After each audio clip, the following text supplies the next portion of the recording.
Hey everyone, welcome back to the Paranormal M channel. Thank you so much for sharing so many of your paranormal experiences with us, and please keep them coming. Also, don't forget to subscribe and turn on notifications. Now, get comfy in bed, switch on your nightlight, and let's dive into tonight's paranormal stories. Good night.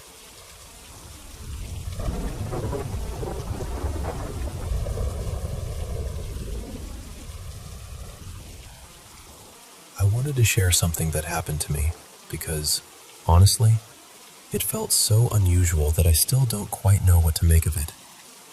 I've had sleep paralysis before, especially around certain times in my cycle, so it isn't completely new to me. Usually, it's pretty straightforward. I wake up, can't move for a little while, panic a bit, then eventually pull myself out of it. Every now and then, I'll drift into something that feels almost out of body, but nothing that ever left me this shaken or this curious. The night before this happened, I barely slept. I'd been dealing with a stretch of insomnia, stayed awake way too late, sat through an online meeting in the morning, and by then I was completely drained. So I decided to lie down for a nap. The moment I started dozing off, it felt like I was dropping into REM sleep almost instantly, then jolting back out over and over again. As that was happening, I started seeing all these vivid visuals. At first, it was swirling geometric patterns, almost like glowing kaleidoscope shapes. Then it turned into something more organized, almost like scenes unfolding in front of me, the way those surreal generated videos look when they shift from one image into another. And weirdly, whenever I tried to really focus on what I was seeing, I'd get hit with this wave of laughter. Pure, random, euphoric laughter. It was like something in me couldn't stop giggling. I must have slipped in and out of sleep paralysis 3, maybe 4 times within less than an hour. But then one episode happened that was completely different from anything I'd ever experienced before. I saw this soft white orb glowing in front of me. Not harsh or blinding, more like a warm, living light. And the strangest part was that it didn't feel threatening at all. It felt familiar, comforting, almost intimate, like it belonged to me somehow or had known me for a very long time. The thought that came into my mind was, is this some kind of angel?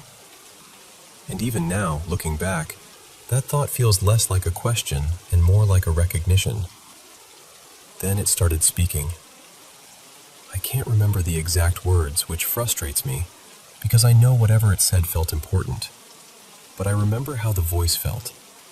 It was deeply calming. It sounded layered, like several voices speaking together in harmony. There was something both feminine and masculine in it, something gentle but also powerful. It didn't just sound comforting, it felt comforting, like the voice itself carried reassurance. What really unsettled me was the way it moved. I was lying on my side facing out into the room, and at first the orb was right there in front of my face. Then it slowly floated upward, hovered above me, and drifted behind me where I couldn't see it anymore. It kept speaking while it moved, and that's when I started to panic a little, because once it was behind me, I had no idea what it was doing. Then I felt this sensation in my upper back, almost between my shoulders, like the light was entering me, or being absorbed into me. It wasn't painful. It was just incredibly strange and impossible to ignore. And the second that happened, everything stopped. The paralysis ended. The visions ended. The whole experience just lifted. What's also wild is that even though I'd only slept a few broken hours total, I woke up feeling completely restored. Not groggy, not drained, just deeply rested, like I'd had a full night of real sleep. Part of me thinks maybe it was my subconscious trying to speak to me in the only language it could at that moment. Maybe it was my mind processing something profound and turning it into this vivid, symbolic experience. Or maybe it was just one of those rare sleep paralysis episodes that felt unusually peaceful instead of terrifying. I don't know exactly what it was, I just know it felt meaningful. And even now, when I think back on that glowing light and the way it seemed to know me, I can't shake the feeling that, for a few moments, I touched something I was meant to hear.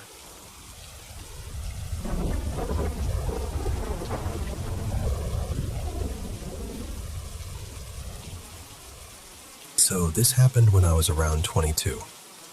I was at a friend's place in Rehoboth, Massachusetts, sitting around a backyard fire with a group of people I knew well.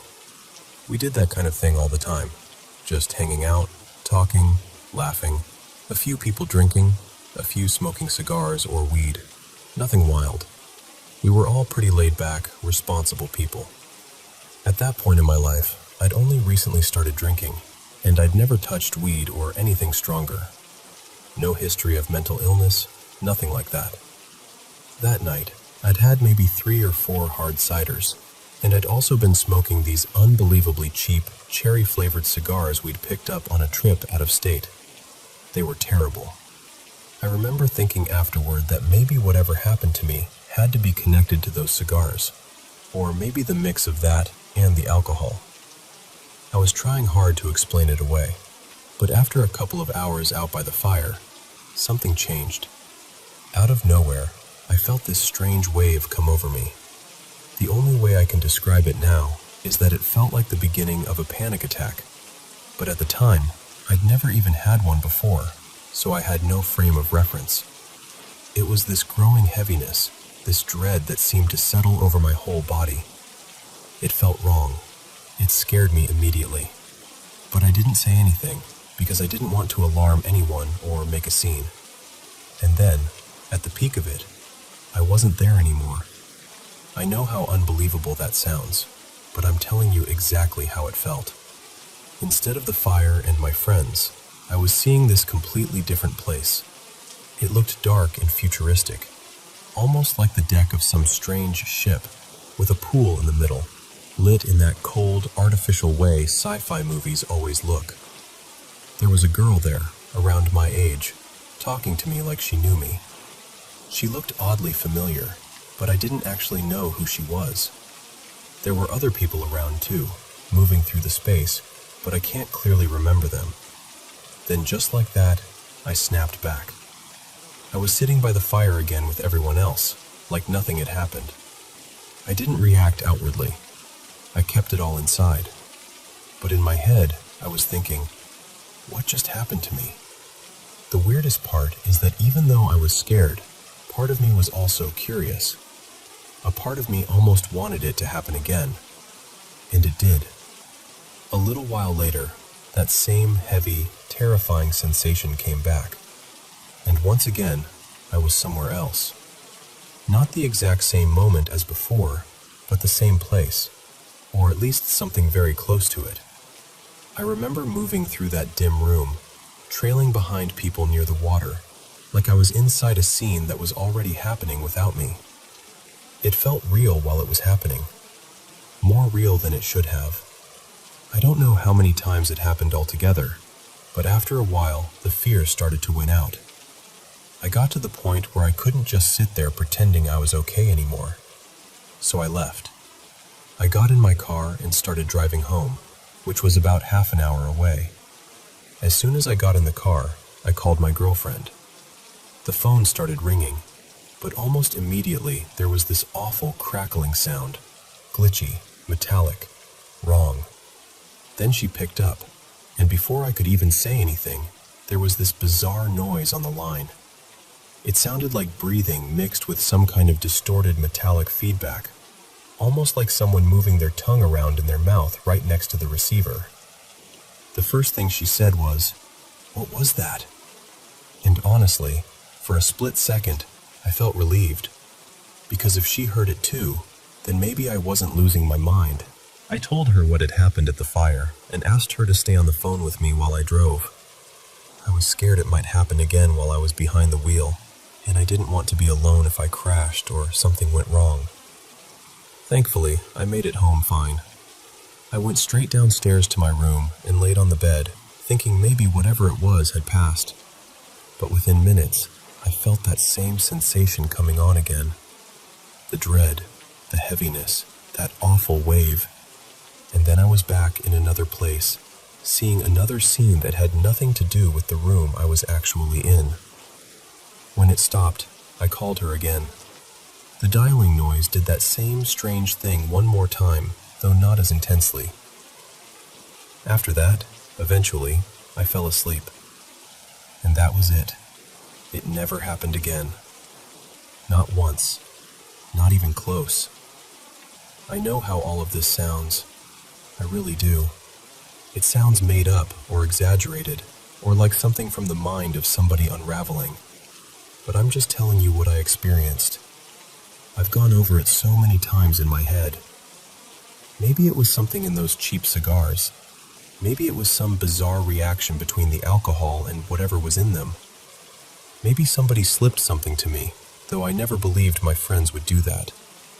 What I could never explain, though, was the phone. That part stayed with me.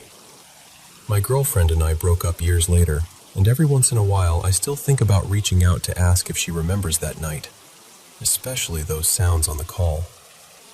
But enough time has passed now that it would feel strange to bring it up. So mostly, I just live with it as one of those things I can't explain. A night that lasted only a few hours, but never really left me.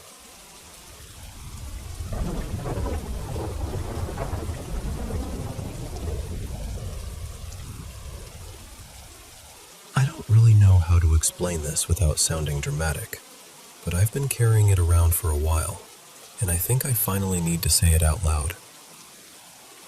A few months ago, sometime after midnight, something happened that I still can't fully make sense of. It felt like this sudden shift came over me. My ears popped hard, almost like the pressure in the room changed all at once. And then there was this strange rush of energy through my whole body. Not painful, just intense. Unsettling. I remember hearing songs I'd heard 100 times before, but that night they sounded different. Like there was something hidden underneath them, some deeper meaning I was suddenly able to catch. It wasn't like hearing voices exactly. It was more like I could feel something trying to communicate, almost brushing up against my thoughts. When I finally went to sleep, I didn't rest well. I woke up feeling deeply uneasy, almost paranoid, like something had already started and I was behind on understanding it. That morning I heard about a helicopter incident on the news, and for whatever reason it felt connected, even though I couldn't explain why. Outside, the whole town looked off. There was this hazy film in the air, and even the sunlight looked too bright, almost electric, like the world had been turned up too high. My phone kept flickering and glitching, cutting in and out for no reason. A couple of strangers reached out to me in ways that felt weirdly pointed, asking my name like it mattered more than it should have. And people's eyes. I know this sounds odd, but they seemed different somehow. Sharper, brighter, almost reflective. By that night, things got even stranger. Streetlights and house lights around me started shutting off in sections, not just one bulb here or there, but whole stretches at a time. It honestly looked like something was draining the energy right out of them. Then there were helicopters circling low near the area where that first experience happened. Cars I didn't recognize kept passing through my neighborhood again and again, moving slow, looping back, like they were watching for something, or someone. The whole atmosphere felt wrong, heavy, charged. The next evening, it kept going. Some of the same cars were back, and I started noticing that my coordination felt unusually sharp, like my body was reacting faster than normal. Later, right before bed, my cousin Mara and I heard rustling outside the house. We checked, and there was nobody there. We moved into the bedroom, trying to ignore it, but then the same sound started again just outside the window. That was the moment it really sank in that this didn't feel random anymore. For several days after that, I couldn't shake the feeling that I was being tracked or hunted by something I didn't understand. Maybe not just people, maybe something beyond that. or people who knew more than they should. At the same time, I felt weirdly heightened, like my awareness had expanded. I was noticing patterns everywhere, picking up on things I would have normally missed, seeing connections that felt hidden in plain sight. Then, little by little, it stopped. That's almost the hardest part. It didn't end with some answer or clear event. It just faded. And ever since then, I've been left trying to figure out what actually happened. What makes it harder to dismiss is that I wasn't alone for a lot of it. 2 other people witnessed most of what happened after that first night. They saw the lights go out. They noticed the cars. They heard the sounds outside. So whatever it was, it didn't feel like it was only happening inside my head.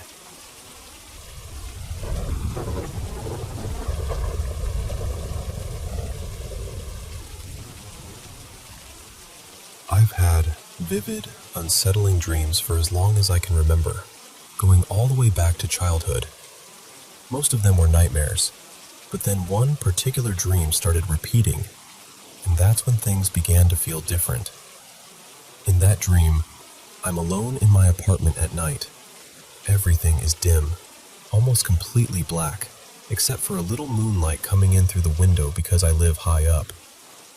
I'm moving through the room like I'm searching for something, though I never know what it is. Then, the door slowly opens, and this shadowy figure steps inside and comes after me. I panic, jump out the window, and somehow I don't die. I just stumble, catch myself, and start running. Somehow, I always end up in a city, breathless and confused, and that's where I wake up. That same dream came back again and again for nearly 3 years. Almost every time, it followed the same pattern. He appears, I escape through the window, I run, and I end up in that city. It became so familiar that it felt less like a dream and more like a place I was being dragged back to. Even after those repeated dreams stopped, the man never really disappeared. I kept dreaming about him in different ways. At first, he was only a shadow, someone without a face. But little by little, I started seeing him more clearly. Eventually, he began speaking to me in the dreams too. The situations changed. Some dreams repeated, others were completely new. But somehow, he was always there. There was one dream where he appeared much younger, maybe around 16 or 17. In that one, he was sitting quietly in a chair at a crowded gathering. He wore a green and white striped shirt, and what stood out most was how clear he looked compared to everything else. He had long, heavy, wavy brown hair falling over his forehead, and very dark eyes. The strange part was that the room was full of people, but I couldn't make out a single other face. His was the only one I could see. Before that, though, I had already seen him as an adult in other dreams. Back then, he felt angry, like he was carrying something intense toward me. Whenever he looked at me, I felt this sudden force, like something yanked me sharply backward, and I'd wake up immediately. That younger version of him only showed up once or twice. Most of the time, he appears older. In the dreams I've had over the last several years, he usually looks the same. His hair is styled back, neat, except for one strand that always falls forward. He dresses in dark clothes, usually a black button-up shirt, almost like he's dressed for some formal occasion. Once, and only once, I saw him with a scar on his face, something like a burn mark stretching from near his ear across the bridge of his nose and down toward his cheek. That image stayed with me because it was so specific, but it never showed up again. I'm sharing this because for a while, the dreams had actually stopped. I hadn't seen him in over 2 years, and I thought maybe whatever it was had finally passed. I even went to a spiritual healing center at one point, just trying to find some kind of peace, and for a while, it seemed to help. But recently, he started appearing again. I've spoken to therapists and tried to make sense of it in a logical way, but no one has really been able to explain why this one figure keeps returning.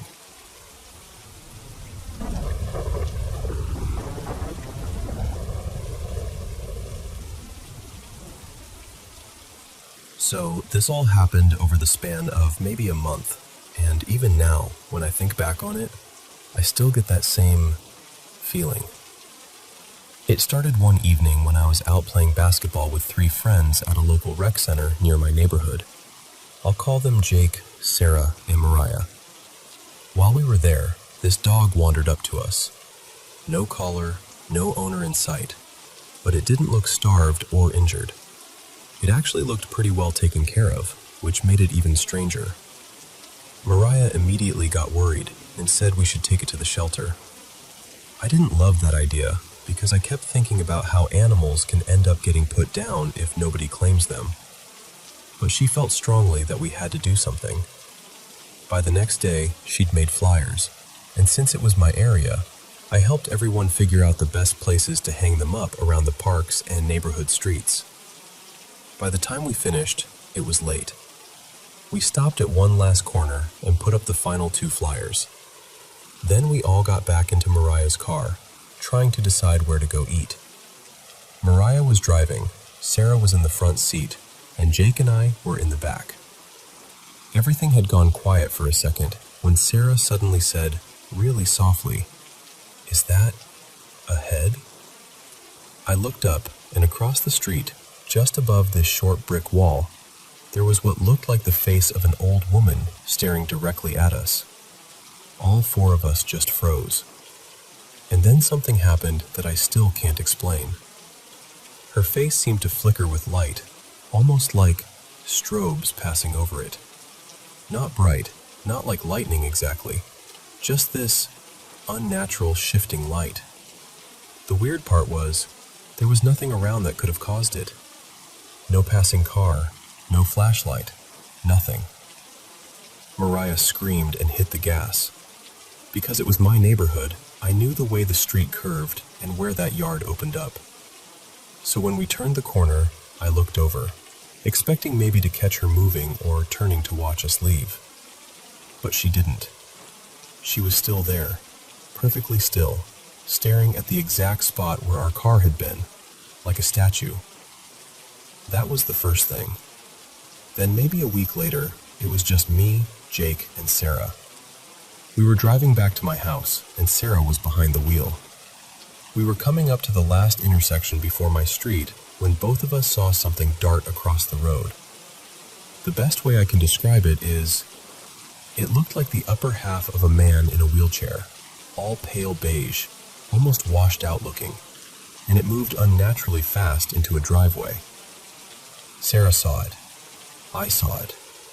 Jake somehow missed it. We parked right away, and as soon as we got out of the car, we heard it. What sounded like at least a dozen people screaming from inside the house where that thing had vanished. This time, Jake heard it too. At that point, it felt serious enough that we went and got my stepdad to come check the house with us, because we genuinely thought someone inside could be in danger. But when we checked, everything was normal. An elderly woman lived there, and she said she hadn't heard a thing. Nothing was wrong. At least, nothing we could see. A little after that, I went on a trip to Denver with my ex. She was visiting her childhood best friend for a birthday, and we stayed in the guest room at her friend's family home. The room we slept in had the thermostat, so during the night, her friend's mom came in to adjust it while we were asleep. I didn't find out until we were driving back to New Mexico, but apparently that woman told my ex she'd seen an old woman standing on my side of the bed. She said she considered herself a medium. She tried to speak to whatever she saw, and the only response she got was that the woman was a grandmother. Then it all built up to one night I'll never forget. I woke up from a dream about UFOs sometime around 4 in the morning. At first, I noticed something odd, but not scary. I saw one of my band shirts hanging over the TV in my room. I was confused because I didn't remember putting it there. Then I realized I couldn't move. I'd had sleep paralysis before, so that part wasn't new. Back then especially, it happened to me sometimes. But what happened next was unlike anything I'd ever experienced. Near the window on the left side of my room, a face started to appear. It was that same old woman from the park. At first, she looked faint, almost like an afterimage, like when you stare at a bright light too long and then still see it when you close your eyes. Not fully solid, not fully human. But every time I moved my eyes, she moved too. Wherever I looked, she followed, and each time she became clearer, brighter, more defined. I was trying to call out for my mom. In my head, I thought I was actually making noise, really shouting. I remember wondering why nobody was coming. Then the face drifted closer. The last time it stopped, it was maybe 6 feet away from me, staring directly into my eyes. And in my head, I heard a voice say, "I can hear you." Right after that, the paralysis broke. I could move again instantly. I got out of bed, rushed out of my room, grabbed the family dog with a treat, and slept on the couch beside him for the rest of the night. The next morning, or really, closer to noon, my mom asked me why I had been making so much noise in my room during the night. And later that day, when I opened my closet, everything inside was completely torn up and out of place. To this day, it's still the strangest paranormal experience of my life. Sure, parts of it can be explained away if you really want to. Maybe the woman at the park was just some unsettling person standing in the dark. Maybe the thing in the road was an animal or a trick of perspective. Maybe that woman in Denver was just imagining things. And obviously, sleep paralysis is real. Sleepwalking is real too. I understand all of that. But deep down, I still believe something followed me for that stretch of time in 2011. Something I can't really explain, and something I've never forgotten. Even now, all these years later, it still feels real when I tell it. And honestly, Santa Fe has always felt like one of those places where strange things can happen. There's so much history there, so much weight to it. Sometimes I still wonder whether other people have seen things too.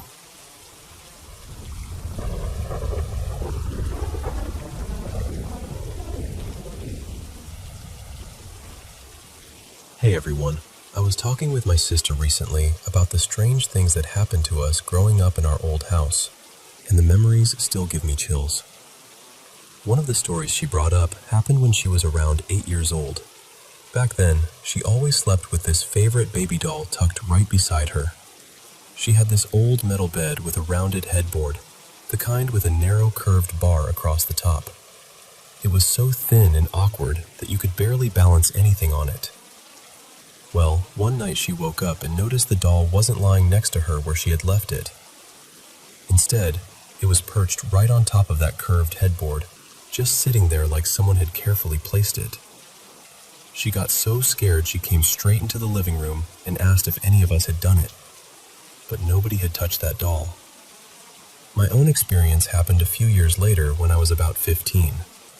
I was standing alone in my room with my back near the closet, not really doing anything, when I suddenly heard my name, Mara, spoken right into my left ear with this sharp urgency.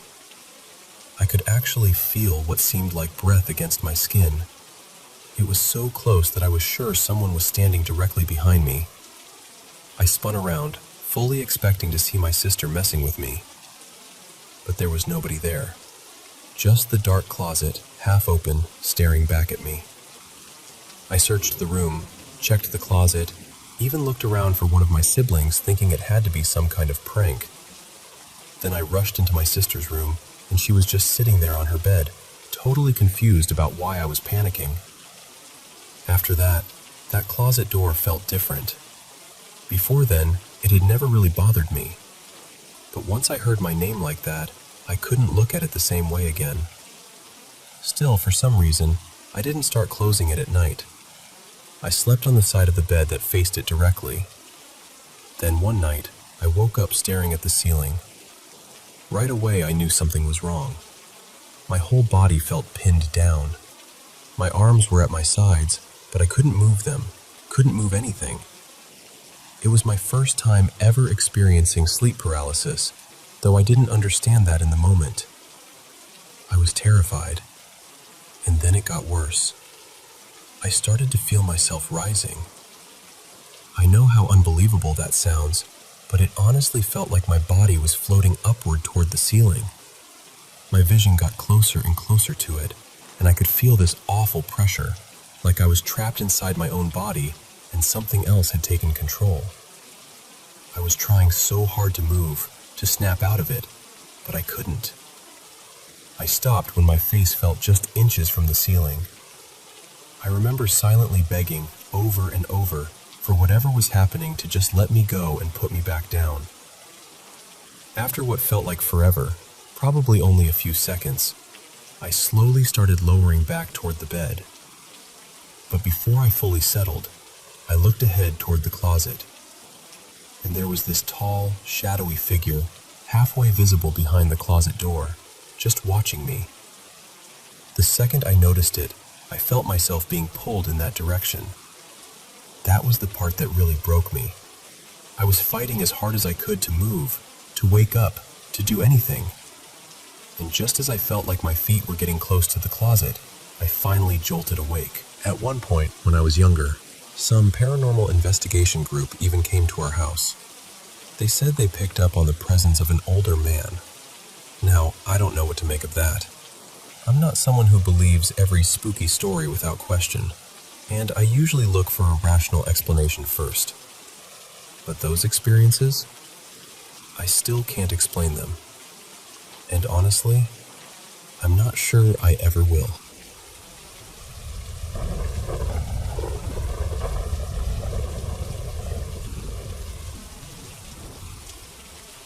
Hey, so this happened years ago, but I still remember it like it was yesterday. It was the summer of 2015, right after school let out. Our house was loud and packed, like always. 6 kids at home, plus my cousin staying with us for the season. We lived in an old 3-bedroom farmhouse in West Virginia, surrounded by open land. The town itself already had this eerie reputation. People used to say it carried old energy, and honestly, growing up there, it was easy to believe. Around that time, we'd been watching a bunch of scary movies. I think one of them was The Conjuring, maybe another paranormal movie. I can't remember exactly. One night, after my parents had an argument, my mom ended up sleeping on the couch. The next morning, she told us something strange had happened. She woke up freezing cold, which made no sense in the middle of a humid summer with no air conditioning, and the blanket she'd been using was somehow dragged halfway into the kitchen, tangled around one of the chairs. My younger sister laughed it off, but I didn't. That story got under my skin. My grandma was deeply religious, and she used to warn us that dark things could enter your life if you opened the door to them. So of course, being a teenager, my imagination took off with that. That night, all my siblings had taken over the living room floor, so I slept alone in this tiny room that used to be my grandfather's office. We had squeezed a bunk bed in there, and I usually slept on the bottom. Before I fell asleep, I remember whispering, "Grandpa, if that's you, give me some kind of sign." He had passed away years earlier, and I guess I was hoping for comfort. Nothing happened that night, but the night after that, everything changed. I woke up suddenly, and right away I knew something was wrong. My face felt burning hot, my whole body was tingling, and I couldn't move at all. Not my arms, not my legs, not even my voice. All I could do was move my eyes. I remember trying so hard to call for help, and nothing came out. I don't know how long it lasted, but it felt endless. The next morning, I told my family, and nobody believed me. They said it was probably a nightmare, or that I was half asleep and imagining things. So I tried to believe that too. But then it kept happening, night after night. At first, I didn't see anything. It was just that same terror, waking up trapped in my own body. After a couple of weeks, I got so scared of sleeping alone that I begged my sister to switch places with me. I took the top bunk, she took the bottom. That night, it happened again. And when I finally came out of it, I tried to mess with her a little. I started counting down in Spanish to scare her. But then, in the middle of it, I felt myself lose control again. My body locked up, and I couldn't stop talking or move at all. It terrified both of us. By then, I was exhausted in a way I can't really describe. Not just tired, drained. Like sleep wasn't helping anymore. Like something in me was being worn down. I begged my parents to take me seriously, and the only solution they offered was to let me sleep in the living room instead. So I did. That was the first night in weeks that I woke up feeling rested. But then my grandma noticed bruises on my upper arm, clear marks, like fingers had grabbed me hard. And what made it worse was that I'd fallen asleep on the couch, but woke up on the floor several feet away from it. That scared me more than anything, and from there, it got worse. Every night, I'd wake up frozen and feel pressure at the foot of the bed, like something heavy had climbed onto it. Then, little by little, I'd feel it getting closer. The mattress would shift, the springs would creak. It felt like something was moving on all fours beside me, inching its way toward my face. I never fully saw it, but I felt every bit of it. One night, I felt something drag my arm down the bed and brush my hair away from my face. And then there was this crushing weight on my chest, so heavy I could barely think. I honestly believed I was being haunted. Finally, I told my grandma everything, every detail. I expected her to dismiss me like everyone else had, but she didn't. She just listened, really listened. And then she looked at me and said she was sorry I was going through it. That night, I went to bed expecting the same nightmare, but it never came. The next morning, I woke up with sunlight in the room, calm for the first time in months. My grandma was standing at my door, and the first thing she asked was, "Did anything happen last night?" I told her no, and she said, "I prayed for you." And that was it. After all those nights, all that fear, it just stopped. Completely. I've never experienced anything like that again. I still can't explain it. Maybe it was sleep paralysis. Maybe it was something darker. I honestly don't know. But I do know how real it felt, and I know I'll never forget that summer.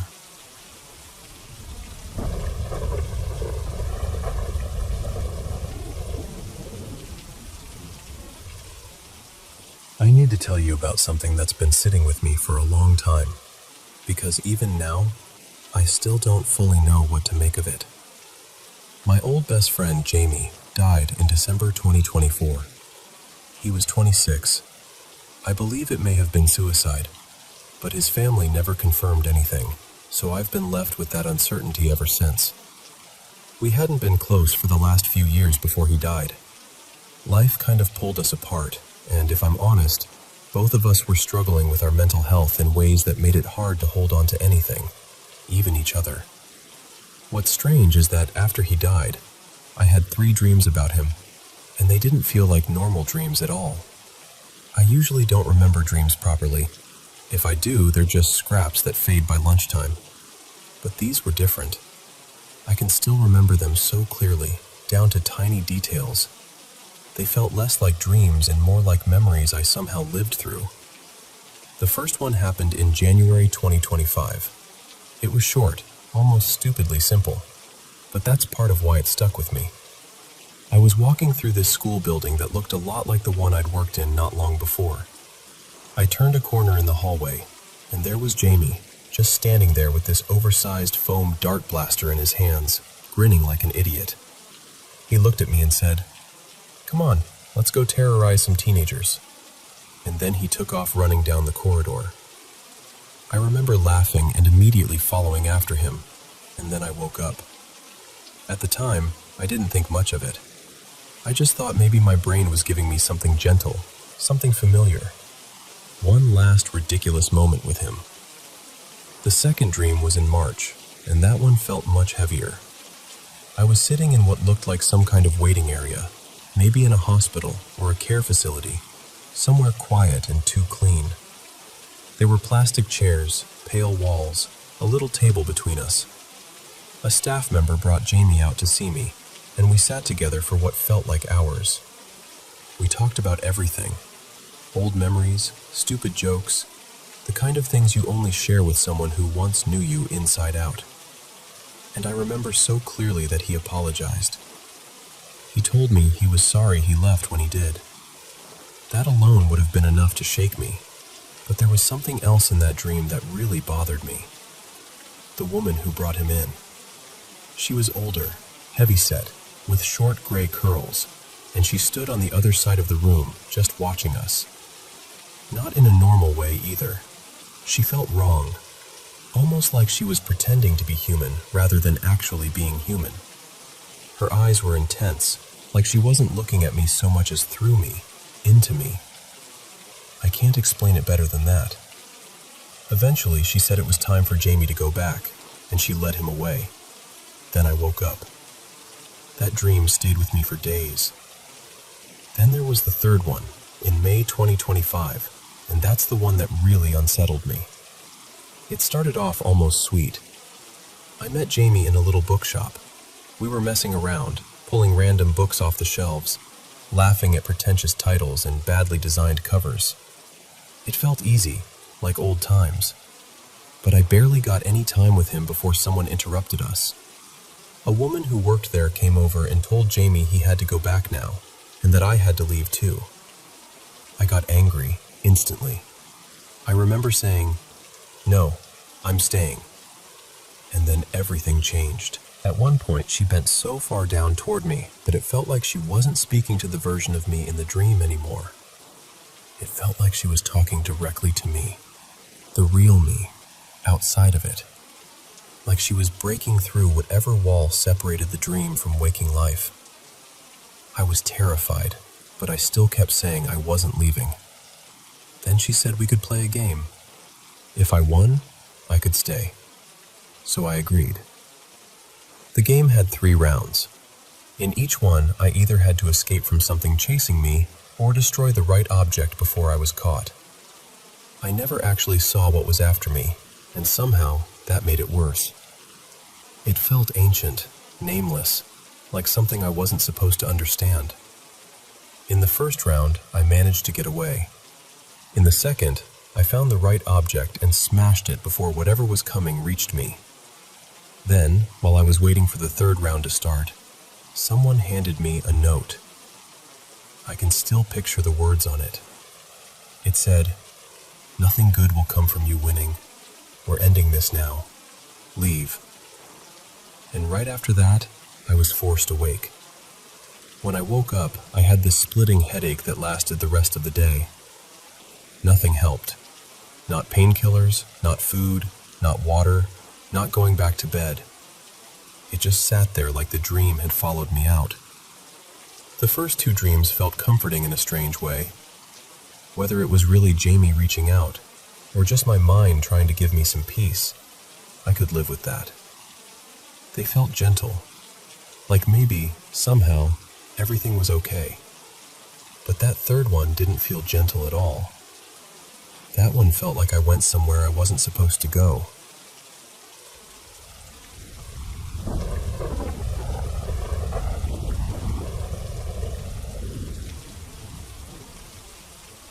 I was around 19, maybe just turned 20, and I was home by myself that morning, feeling calm and, honestly, in a pretty good mood. Earlier, I'd smoked a little weed, but nothing unusual for me. I wasn't out of it, I wasn't confused, and I knew exactly what was going on around me. Then, out of nowhere, something hit me. The only way I know how to explain it is that it felt like this powerful wave of energy moved straight through my body. Not emotional energy, not fear, not panic, but something physical. Dense, intentional, almost like some invisible force passed through the room and right into me. The second it happened, my whole body went weak. It was like gravity suddenly got way heavier. I dropped to the floor, and I could not get myself back up. My arms felt impossibly heavy, like they weren't really mine anymore, like they were made of concrete. I remember trying to push myself up and just not being able to do it. Every little movement felt painfully slow, like the air around me had turned thick and heavy. It took everything I had just to try to move. And at the same time, I heard this sound. I still can't explain it. It wasn't exactly ringing, and it wasn't static either. It was more like this strange, layered noise, like it was coming from everywhere at once and nowhere specific. It didn't feel like a sound in the room. It felt like it was happening inside me, or maybe around me in some way I couldn't understand. The whole thing probably lasted only a minute or two, maybe a little longer, but in the moment, it felt endless. And then, just as fast as it started, it was over. The heaviness lifted. My body felt normal again. The room felt normal again. It was like someone flipped a switch and everything went back to how it had been before. But I was deeply rattled. The first person I called was my mom. I remember asking her if she was okay, because I honestly thought whatever had just happened to me must have happened everywhere. That's how huge it felt. But she had no idea what I was talking about.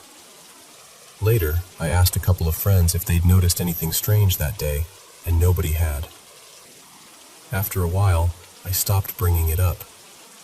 Most people either brushed it off or told me maybe I'd just gotten too high, or that it sounded psychological. But that never sat right with me, because I know how it felt.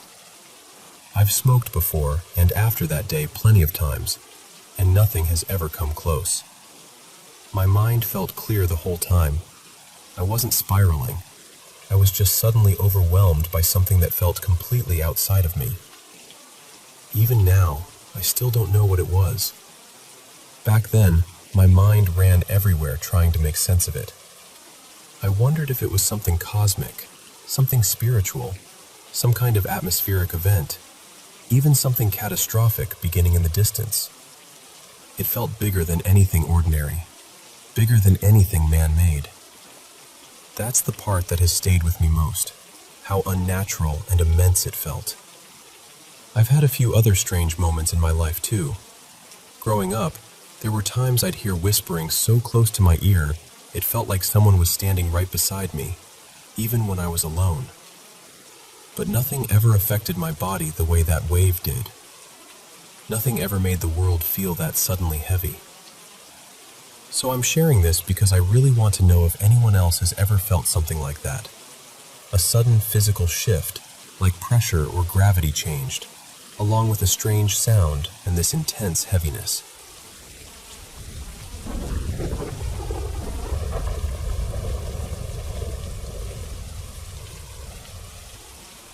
I still don't fully know how to explain this, and honestly, even now, I'm not sure what I believe about it. This happened years ago, when I was living in a college residence hall. One night, I just could not sleep. I kept drifting off, and then waking up again and again, like my body was tired, but my mind refused to settle. After a while, I gave up trying. I got out of bed and felt this strange urge to leave my room. I couldn't have told you where I was planning to go, or what I thought I needed to do. I just felt pulled to step outside. So I did. The second I walked out, I ran into a guy I knew from the floor above me. His name was Ethan. He was heading back to his room for the night. We exchanged a quick hello, nothing unusual, just a normal passing moment. But right after that, the feeling that had pushed me out of my room disappeared completely. I turned around, went back inside, lay down, and fell asleep almost instantly. That's when the dream started. I was standing in this bright white space, and there was a woman there with me. She didn't speak, not once, but somehow I could feel what she was trying to communicate. Her face was full of emotion. She looked distressed, almost desperate, like she was asking me for something. I remember trying to respond, not with words exactly, but with thought. I was telling her I didn't understand, that I didn't know who she was, and that I didn't know how to help. It went on like that for a little while, this silent exchange, and then suddenly, everything went black. And then I heard it. This sharp, crashing sound, like thousands of tiny bells all ringing at once. It was so loud and so vivid that it snapped me awake. I sat straight up in bed, heart pounding, and the sound slowly faded as I looked around the room. I even checked outside the window, trying to figure out where it could have come from, but the whole campus was, and still. I was shaken, but eventually I lay back down.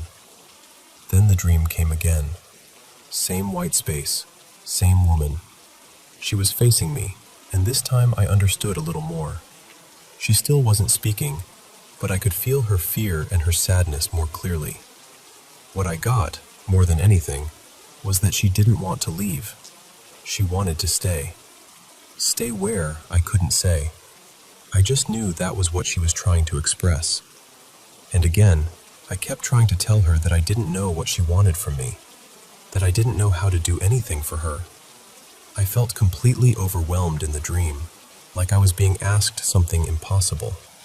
Then it all went dark again. The bells came back just as violently as before, and once again, they woke me up. Same panic, same fading echo. By then, I was seriously unsettled. I'd had restless nights before, and weird dreams too, but usually I'd forget them by morning. I told myself this had to be some kind of stress dream, something brought on by exhaustion, and I tried to go back to sleep one more time. The third time was different. There was no white room now, no light at all, just darkness. The woman was gone. I remember looking around in the dream, almost calling out for her, though there was no sound. But she wasn't there. And somehow I knew, deep down, that she was truly gone. Then the bells rang again. Only this time, when I woke up, I wasn't confused. I had one clear thought, immediate and certain. Ethan's mother had died, and the woman in my dream had been her. That thought hit me so hard that I grabbed something and wrote it down right away. I didn't want to risk forgetting it in the morning, though part of me already knew there was no chance I was going to forget something that intense. The next day, I found out Ethan had left during the night and driven several hours home because his mother had passed away in her sleep. And that's the part that has stayed with me all these years. What shook me wasn't just the dream itself. It was waking up to find out that the one thing I couldn't explain had turned out to be true. I've always been a skeptical person. I still am, honestly. So I'm not telling this story because I think I have some neat answer for what happened. I don't. I still go back and forth in my mind about it. All I know is that it happened, and I've never forgotten it.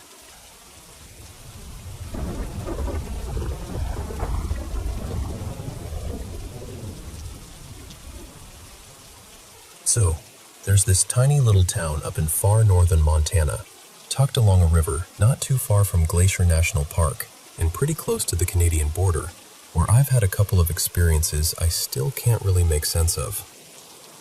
My boyfriend Ryan and I go up there whenever we can in the summer. We're both really into fly fishing and rafting, and honestly, it's one of our favorite places in the world. It's unbelievably beautiful. The town itself is barely more than a few buildings. There's a bar with live music sometimes, a little general store, and not much else. No cell signal, no internet, and you have to take this long, dusty back road to get in. Huge mountains, a fast-moving river, and this strange feeling like you've stepped slightly outside normal life. We always laugh and say the place feels like some kind of portal. The first strange thing happened maybe 5 years ago. Ryan and I were there with a few friends, staying in this cabin that belonged to a friend's uncle. There were a couple of other cabins scattered nearby, but it still felt pretty isolated. That night we'd all been outside for hours, grilling, drinking a little, sitting around the fire, and by around midnight, everyone else had gone in to sleep. Ryan and I stayed outside a little longer because we wanted to grab something from the truck, and then we just ended up sitting in the back of it, talking and looking up at the stars. And that's when we heard it. Just one loud clap. It came from somewhere behind us, out in the dark. Not super close, but not far either. A few seconds later, there was another one. Just one again, but this time off to our right. Then another from the left. They weren't random. They weren't close together like branches snapping or people messing around. Each one was spaced out, deliberate, and every single one came from a different direction. Then another clap came from behind us again, only this time it was closer. I remember both of us going completely still. We didn't even really look at each other at first. We were just listening. Then there was another clap, and somewhere nearby a bunch of dogs started barking. That sound made it worse somehow, because it confirmed we weren't imagining it. Something was moving around out there, or at least something was making itself known. We still weren't talking. We were just frozen. Then came one more clap, so close it felt like it was practically on top of us. And without saying a word, both of us jumped down and ran for the cabin. I mean, full sprint. Pure panic. Not just being startled, that deep, instinctive fear where your whole body is telling you to get inside now. We got through the cabin door, slammed it shut, and almost immediately heard one last clap from the trees right outside. Maybe 15, 20 feet away. I still get chills thinking about that. Then the second thing happened last summer. We were back in the same area, but this time camping maybe 10 miles farther down the road at this quieter riverside spot where we'd been floating during the day. There were probably 6 or 7 of us total, spread out in a few tents. Not far from us, there was a man staying in a camper van. He seemed nice, and we chatted with him for a bit earlier in the evening. At one point, he mentioned he'd served in the military. I think he said the Air Force. At first, I thought it was just a shooting star. But then it stopped. It literally stopped. And then it got brighter, like suddenly, sharply brighter. Flashed, hovered there for a second, and then shot straight upward at this unbelievable speed and disappeared. The second it happened, people all over our campsite started yelling, "Did you guys see that?" So I knew right away it wasn't just me. The guy in the camper van came over too, visibly shaken, saying he'd seen it clearly. And then he told us that wasn't even the first time. He said he'd seen the same kind of thing at that exact campsite twice before. That honestly made the whole thing hit even harder, because he didn't come across like someone trying to tell a spooky story. He looked genuinely rattled. Later on, we saw Starlink satellites crossing overhead, and those were easy to recognize. Totally different. Straight path, steady movement, nothing weird about them. Whatever we saw earlier was not that. Then maybe a few weeks later, Ryan and I were back in town at the bar listening to live music. We got to talking with one of the musicians between sets, just casually chatting about the area. At some point, the campground came up, and we still hadn't told him anything about what we'd experienced. And out of nowhere, he goes, "That campground's gorgeous, but every time I stay there, I see UFOs." Ryan and I just stared at him. We also have a friend who works in the glacier area, and they've mentioned seeing, or hearing reports of, unmarked government vehicles heading out that way more than once, which only adds to the weirdness. I don't know what any of it means. I really don't. Maybe there are explanations for all of it, but I can tell you this. Both experiences felt real, and they've stayed with me. We're planning to go back again in July, and I have a feeling I'll be paying very close attention the whole time.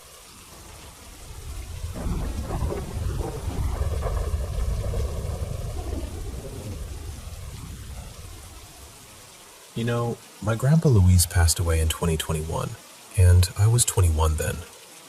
We were incredibly close. I always joked that I was probably his favorite grandkid, and honestly, I think there was some truth to that. He spent most of his life driving a cab, working non-stop, making sure everyone at home had what they needed. Food on the table, bills paid, all of it.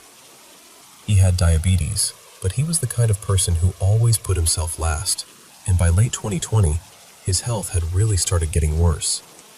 I remember one time I told him I made amazing smoky pinto beans, and he laughed and said, "So, when are you making me some?"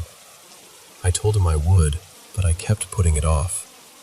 Then one afternoon in early January, he showed up at our house with my grandma. I remember thinking it was kind of random. My grandma smiled and said, "Your grandpa came because you promised him those beans and never made them." So, of course, I went straight to the kitchen and made them for him. By then, he was already in a wheelchair, and he hardly said much. But he sat there quietly, ate, and just looked calm, peaceful. That same evening, he ended up back in the hospital. He'd already been going in and out for weeks because his lungs kept filling with fluid.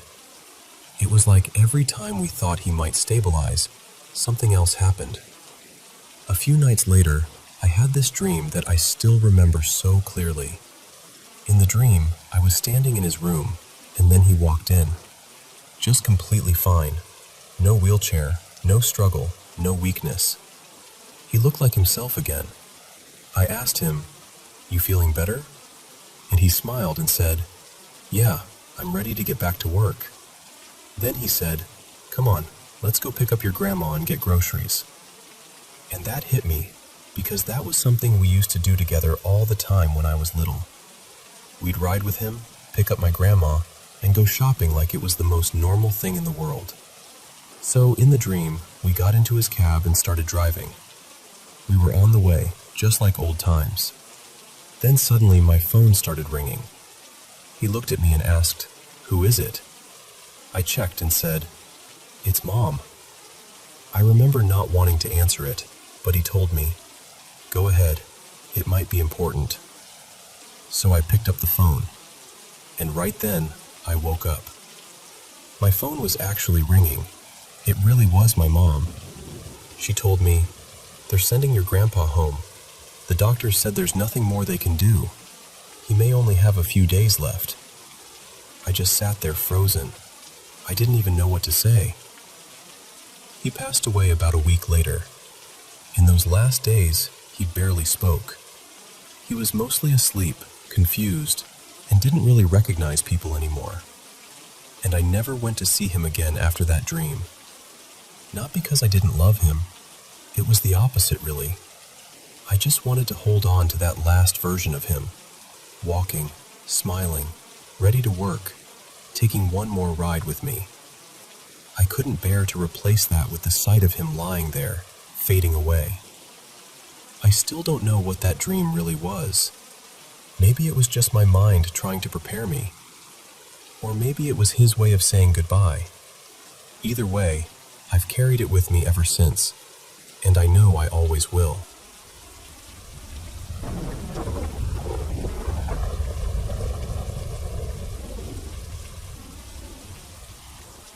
I've never really stopped thinking about this, and maybe saying it out loud now is the only reason I can still carry it. I was 16 back then, and I was living in a small town near Coburg in Germany. One cold Saturday night, my best friend Lena and I were walking back to my parents' apartment. It had to be around 2 in the morning. We didn't have enough money for a taxi, so we were making our way up this long, dark hill on foot. It was steep enough to make your legs ache, and at that hour, the whole street felt deserted. As we were walking, we heard this faint sound, like someone struggling to breathe. Across the street, in front of an apartment building, there was a big decorative stone on the lawn. And leaning against it was an elderly man, maybe in his late 70s, maybe older. Even in the dim light, we could see he was in bad shape. He was bent forward, clutching his chest, breathing hard. Of course, we ran over. We asked him if he was all right, and he told us, very quietly, that he thought he might have had a heart attack. I remember immediately telling him I was going to call an ambulance, but he became strangely urgent and begged me not to. He kept saying he was already feeling better, that he lived just nearby, and that he only needed a few minutes before he could make it home on his own. So we stayed with him. I remember studying him carefully, trying to figure out whether he'd been drinking or whether something else was wrong. But he didn't seem drunk or confused. He actually seemed calm, clear, just weak. We sat with him there in the dark for a few minutes, making small talk, trying to keep him company until he recovered. Then, after maybe 5 minutes or so, he smiled and said he felt strong enough to go. We said goodbye, wished him well, and continued up the hill. We hadn't gone very far when we heard something behind us. We turned around, and I can still feel what happened in my body when I saw him. It was the same man. He was standing there behind us in the road, smiling gently, as if nothing at all had happened. And that's what made it so wrong. Lena and I were out of breath from climbing that steep hill, but somehow he was just there. No sign of strain, no sound of footsteps, just suddenly there. He looked at us and said he wanted to thank us for our kindness. He said he wished us long lives, full of love and happiness. I remember glancing at Lena, and the look on her face chilled me. She looked exactly the way I felt, terrified, confused, frozen.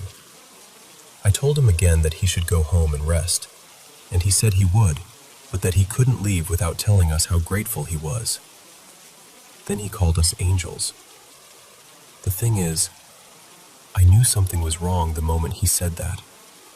He had told us earlier that he lived just around the corner from the building where we found him.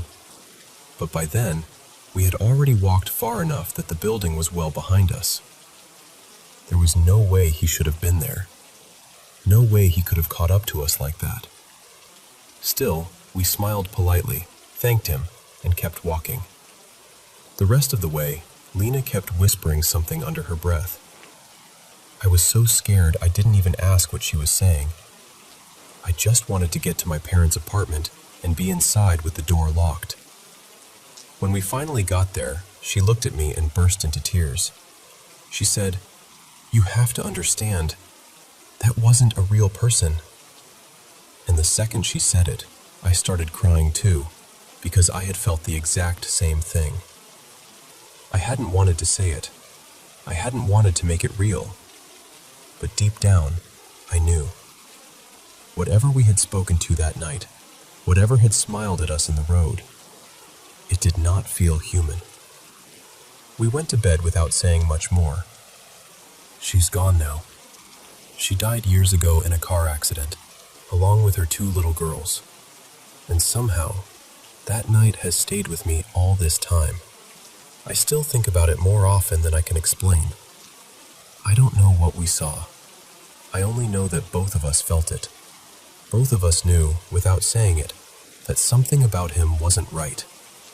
And after all these years, I still hear that voice in my mind, still see that smile in the dark, and I still ask myself the same question.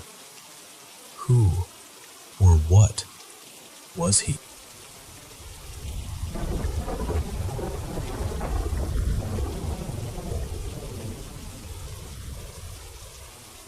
I was around 9 when this happened, back in 2016, not long after my dad died. That year really broke something open in me. I was living with my mom and my stepdad in a small apartment, and I had my own room. I slept in a loft bed with this little fabric cover over it, almost like a hideout. So once I was up there, it felt like I was tucked away in my own private world. I also had this small, star-shaped nightlight beside my bed. It gave off this soft, bluish glow that always helped me drift off. One night, sometime around midnight, I woke up suddenly with this strong feeling that someone was watching me. You know that feeling when you wake up and instantly know something is different? That's exactly what it felt like. So I pushed myself up a little and looked through the opening in the cover around my bed. At the far end of the room, I saw this dark figure standing there.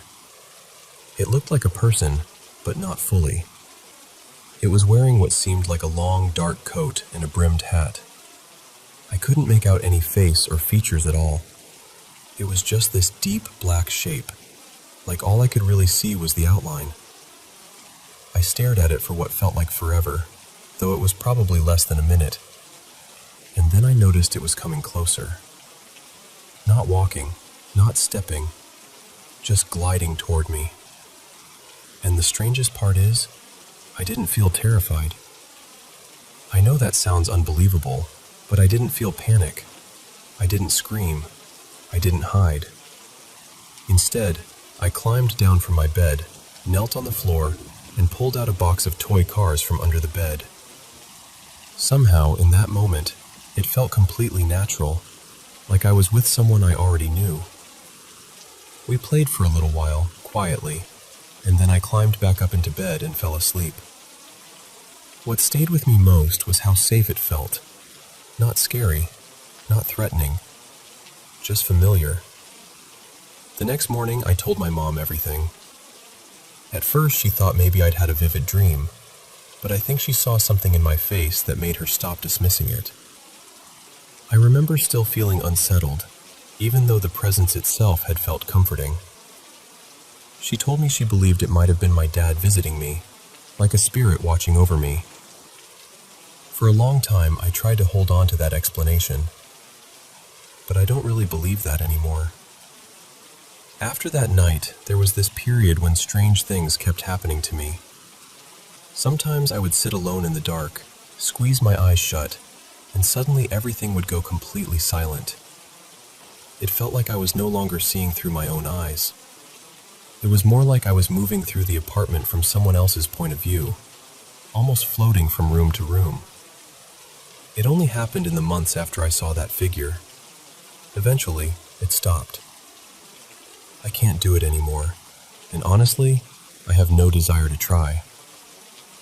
Then, just a couple of weeks ago, I was sitting in my room scrolling through TikTok, half paying attention, when a video stopped me cold. Someone was describing a shadow entity in exact detail. The dark coat, the hat, the completely black body. Even the way it moved matched what I had seen that night. They called it the Hat Man. The second I heard that name, I got chills all over my body. Because after all these years, I realized maybe that night wasn't just some childhood dream. And maybe whatever visited me in that room had a name all along.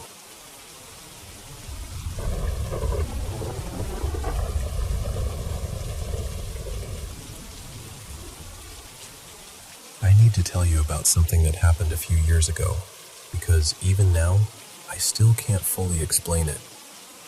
It started sometime in late summer, maybe around August. For weeks, I kept smelling this really specific scent of damp soil, like the ground after rain. The strange thing was, it would happen no matter where I was. Different places, different times of day, no clear reason. Some days it was so strong it stopped me in my tracks, and other days it was just faint enough to make me wonder if I'd imagined it. But it kept happening, almost every day, for about a month. Then one night, I had this dream that felt way too vivid to be random. I was on a boat in the middle of the night, out on this dark but peaceful water. My mother was there, and my younger sister too. But in the dream, my sister wasn't the age she really was then. She was much younger, almost like a little child again. There were other people around us, but I didn't know them. At first, everything felt calm. Then, suddenly, everything turned violent. The boat was under attack, explosions everywhere, total panic. My sister, her name is Liana, was crying hysterically, and I grabbed her and held her as tightly as I could. I remember looking around desperately for my mother, but she was gone. I couldn't find her anywhere. In the middle of all that fear, I called my father and told him I couldn't find her. Honestly, I probably would have brushed the dream off and forgotten about it. But later that very same day, something happened that made it impossible to ignore. My mother was coming home from work when she got into a terrible car accident. The vehicle rolled several times. It easily could have killed her. Somehow, unbelievably, she survived with only minor injuries, just bruises and a few cuts. What shook me most was how closely everything that happened afterward matched the dream. A friend was the one who called and told me about the crash. I immediately phoned my sister. She completely fell apart, started crying, and ran all the way to my house. When she got there, she asked me to hold her, which was so out of character for her that it stopped me cold. It was almost exactly what I had seen in the dream. And then, right after that, I called my father to tell him what had happened so he could go to the accident scene, just like I had in the dream. And after that day, the smell disappeared. For a long time, I didn't notice it again. But eventually, it came back. Only now, it seemed to happen shortly before something awful would occur. I'd catch that same earthy scent around certain people, and then within days, some kind of accident, loss, or tragedy would touch their lives. It started to feel like a warning I never asked for. The stronger the smell was, the more serious the event seemed to be. When it was lighter, whatever followed was usually less severe. I should also say this because it matters. During that period of my life, I was struggling with pretty intense anxiety and panic attacks. And oddly enough, as I slowly began healing and getting better, the scent became less frequent. Over time, it faded completely. I still don't know what to make of any of it. Maybe it was stress. Maybe my mind was connecting things in a way I couldn't understand. Or maybe it was something else entirely. But it felt real when I was living through it, and I've never forgotten it.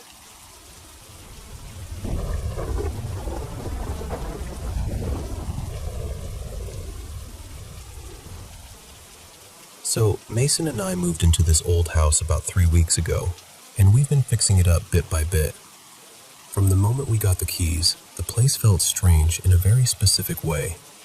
Not scary exactly, just lived in. The previous owners had left behind loads of furniture, old bedding, drawers, chairs, even a bed in the spare room. But all their personal little things were gone. No photos, no ornaments, nothing small and meaningful.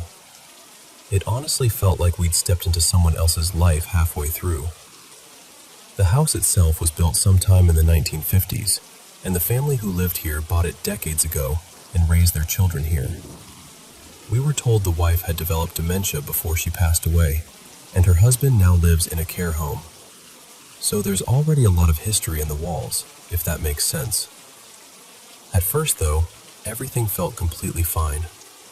The first week was peaceful. Neither of us felt uneasy. There was no weird energy, no creepy moments, nothing like that. Then a few nights ago, Mason went up into the loft and found a bunch of old toy boxes tucked away.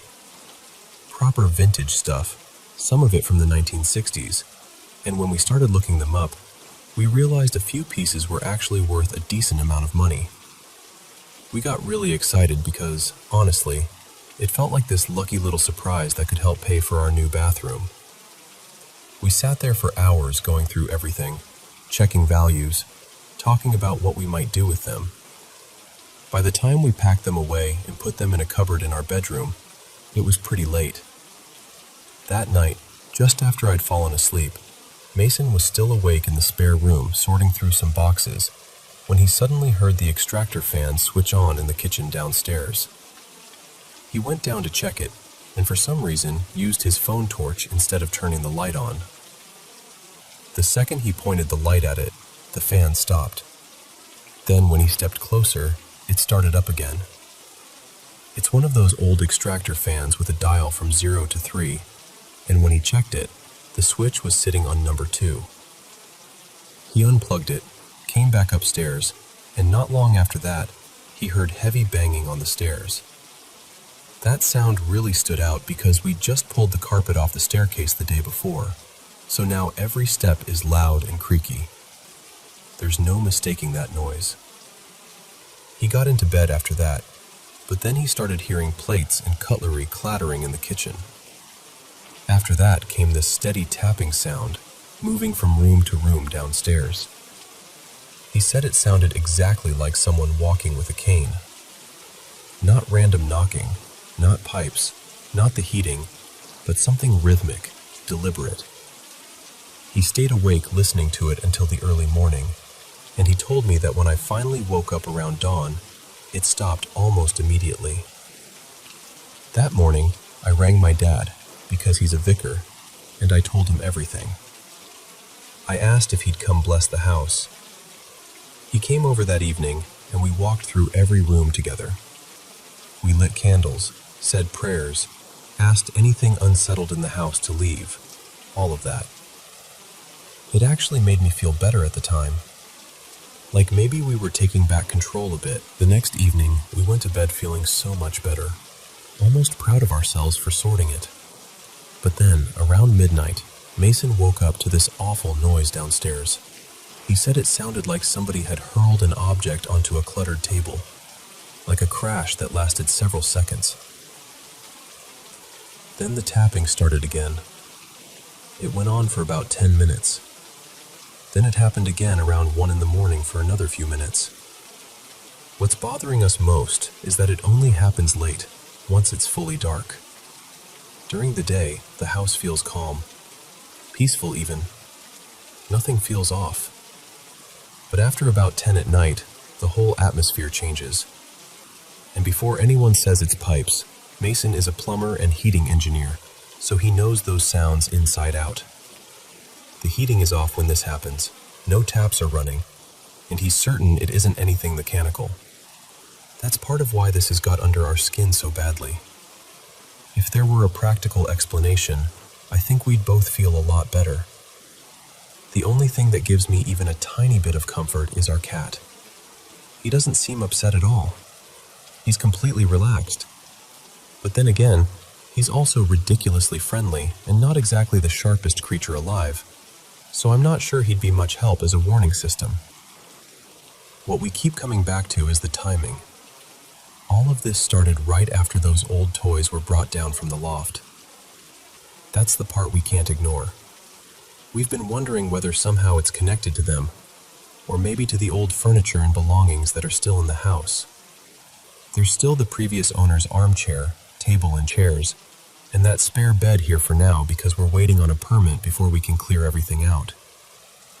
It's just hard, because this is our first home together. We were so excited to start this chapter, to make this place our own, and now instead of enjoying it, we're lying awake listening for footsteps and tapping in the dark. We feel a bit lost, honestly. We've prayed, had the house blessed, burned incense, spoken out loud, asked whatever it is to leave, and we still don't know what else to do.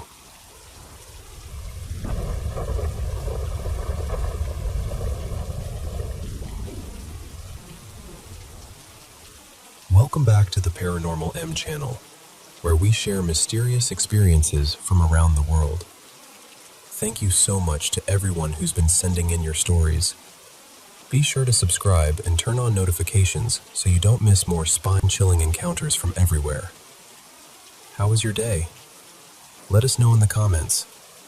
Now, get comfy in bed, switch on your nightlight, put on your headphones, and let's unwind with today's mysterious stories. Hey, okay, so I need to tell you what happened, because it still feels unreal even saying it out loud. My fiance Eli and I live in Anchorage, and we decided to do this cozy little Christmas trip, partly so I could show him some places I knew from when I lived near Fairbanks for a year back in high school. Nothing dramatic, just a road trip, some nostalgia, cute photos, hot chocolate vibes. That was the plan. And then last night we got it in our heads to drive out toward the Denali area to see the stars. You know how Alaska skies can get. So clear it feels like you could reach up and grab them. We drove for a couple hours, music on low, just the two of us talking and laughing, bundled up, excited. But at some point we ended up way farther out than we meant to, down this long stretch near Healy, off toward the Stampede Trail area. And I swear, it was like the world just thinned out. The pavement didn't even gradually fade. It just stopped. Like someone drew a line and said, "Nope, not past here." Eli and I looked at each other like, okay, turn around, obviously.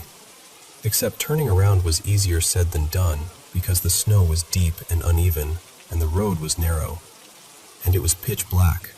No streetlights, no moon, no cell service, no nothing. There had been a couple houses way back, but they were far behind us at that point, and it felt like we were completely alone. And I don't even know how to describe this part without sounding dramatic, but the whole time we were out there, I had this heavy feeling in my chest, like dread. Not fear exactly, more like your body whispering, "You're not supposed to be here." Anyway, we try to turn around. We get stuck. Of course we do. So Eli gets out and starts pushing while I'm in the driver's seat with my foot down, trying to rock the car out without digging us deeper. My hands were shaking on the steering wheel, and I kept looking into the darkness like I expected something to step out of it. After a minute or two, somehow, we get free. We both jump back in and we're like, "Okay, we're done. We're leaving. We're going back to the Airbnb right now." We're speeding back the way we came, and I'm just trying to breathe again, when Eli suddenly goes, "My phone! I dropped my phone!" And my stomach just dropped with it. At first, we're trying to talk through options like rational adults. Like, maybe we stop near where the pavement ends and walk back carefully. But he pulls up the location on that tracking app, and it says his phone is still out there, like a 30-minute walk from the paved part, in below zero weather, in the dark, with no service. Eli decides he's going to drive back in a little, just part way, and then walk the rest. He takes my phone because it has the flashlight and the map, and he tells me to lock the doors the second he steps out. He's walking ahead of the car, sweeping the flashlight over the snow, and I'm watching him through the windshield like it's a horror movie. Just this small circle of light moving in a world that feels way too big and way too quiet. And then, something changes. I see him whip the flashlight around, fast, like he heard something behind him. He starts scanning the ground frantically, like he's panicking, like he needs to find the phone right now. He spots it a second later, snatches it up, and then he just runs. Eli has asthma. I have never seen him run like that, not even close. He bolts back to the car, yanks the door open, gets in, locks it immediately, and we're gone. Tires crunching over snow, engine louder than it should be, both of us not saying a word for a long stretch, and he just goes, "It was cold." But he wouldn't look at me, and I could tell he was rattled in a way I hadn't seen before. We finally get back to the Airbnb, and it's quiet and warm and normal again, so I'm thinking, okay, we're fine. That was creepy, but it's over. We go to bed. And then I wake up at around 5 in the morning, and Eli is lying there awake with his phone flashlight on, just staring, not even pretending to sleep. I whisper, "What are you doing?" And he says, really quietly, "I'll tell you when it's light out." So now I'm fully awake, heart pounding, because what does that even mean? I keep asking him, gently, what's going on? And eventually he tells me he woke up around 3 because something was holding his ankle, like a hand. Not crushing it, just firm, like someone had decided, "I've got you." He said he froze, convinced he was still half dreaming, and then it stopped. He dozed off for a bit, and then he woke up again because he heard tapping. And not just in one spot. It moved, like it traveled around the room, along the walls, one side to another, all the way around. And one of the walls is literally an exterior wall. We're in a secluded area. It's not like there are neighbors inches away. He fell asleep again, and then woke up because something squeezed his forearm hard enough to hurt. He swears it was on top of the blanket, not under it. And when I checked, there were no marks. Nothing. Just his face. He looked like he'd seen something he couldn't explain. And then he finally says the part he hadn't told me yet. He says, "It started when I went out to find my phone." And I'm like, "What started?" And he tells me that right before he found it, right before he freaked out and ran, he heard a man's voice, right next to him in the darkness, like someone was standing shoulder to shoulder with him. and the voice said, "Did you find it yet?" I swear to you, the way he said it, he wasn't trying to scare me. He looked embarrassed and shaken and dead serious, like he hated even repeating it. And I need you to understand, neither of us are the type to spin stories. Eli doesn't mess around with paranormal stuff. He's practical, he's cautious, and I'm hard of hearing, and I don't sleep with my hearing aid, so if there really were tapping sounds, I wouldn't have heard them. But I also didn't feel or hear anything myself, which almost makes it worse, because it means whatever happened was focused on him. So now we're sitting here in daylight, acting normal on the outside, but everything feels off. Eli wants to end our trip early. He's genuinely freaked out. And honestly, I don't blame him, because I keep thinking about that empty road, the way the pavement just ended, the way the darkness felt like it had weight, and that voice, so casual, like it had been watching the whole time, like we were never alone out there. And I don't know what I think it was. I just know it didn't feel normal.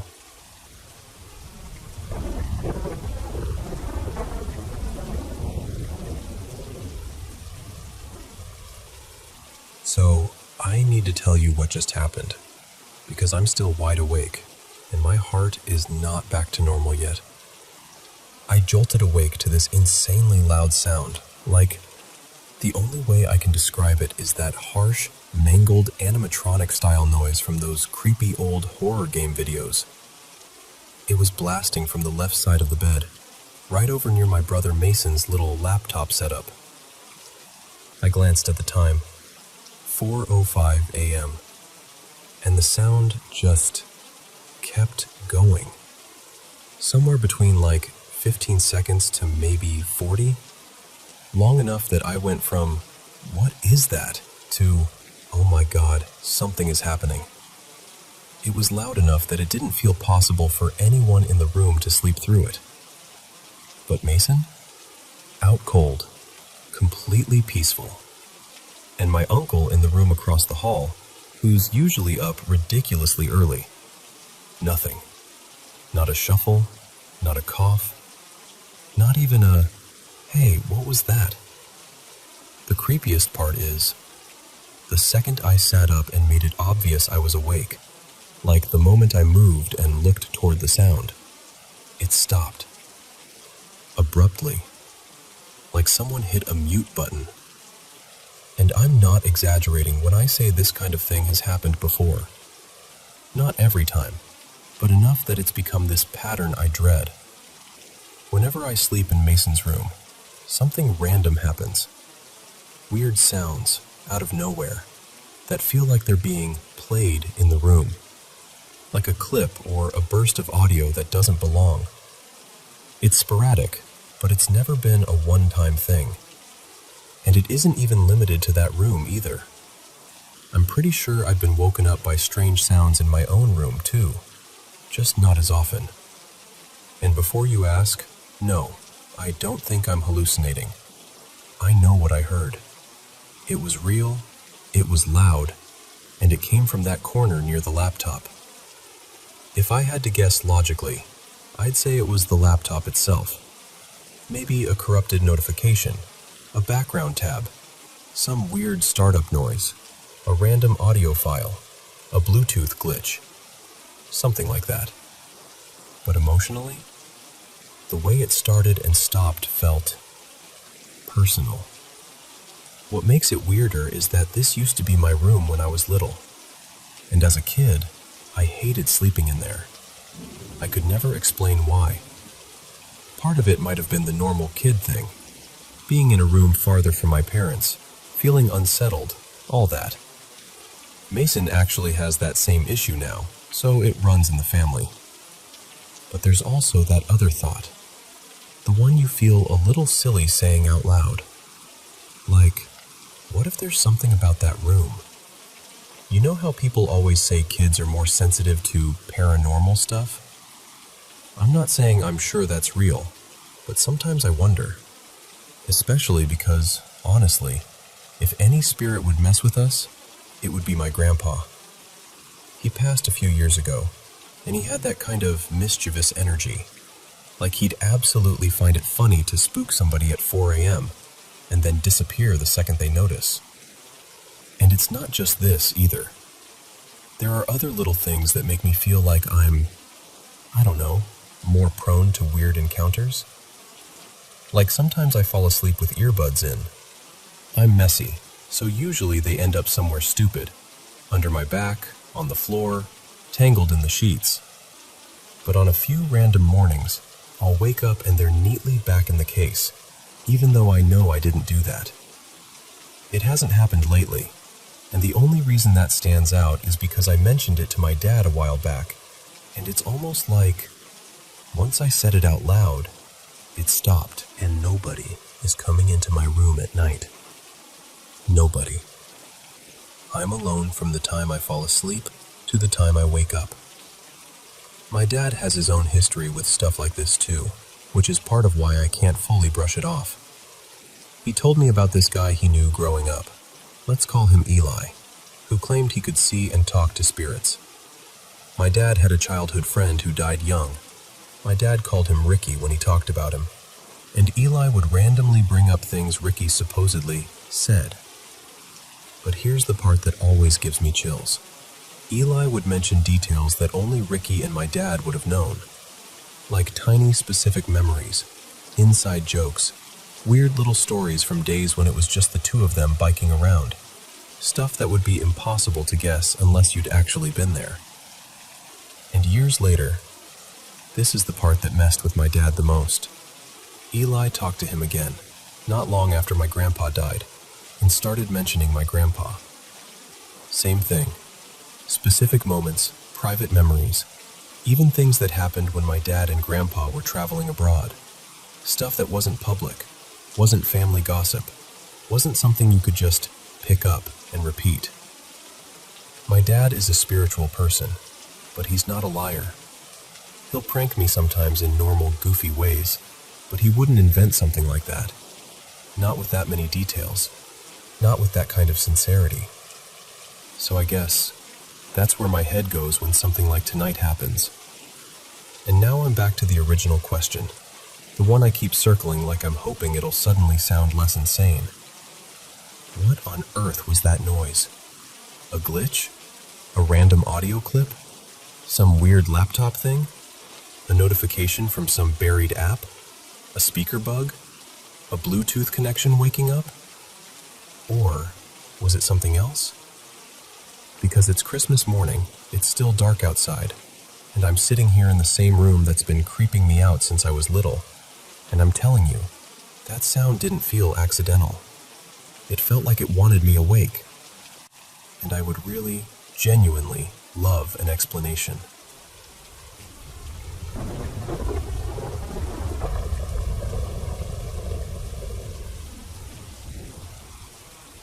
So, let me tell you about something that happened years ago, late spring of 2006 in Italy.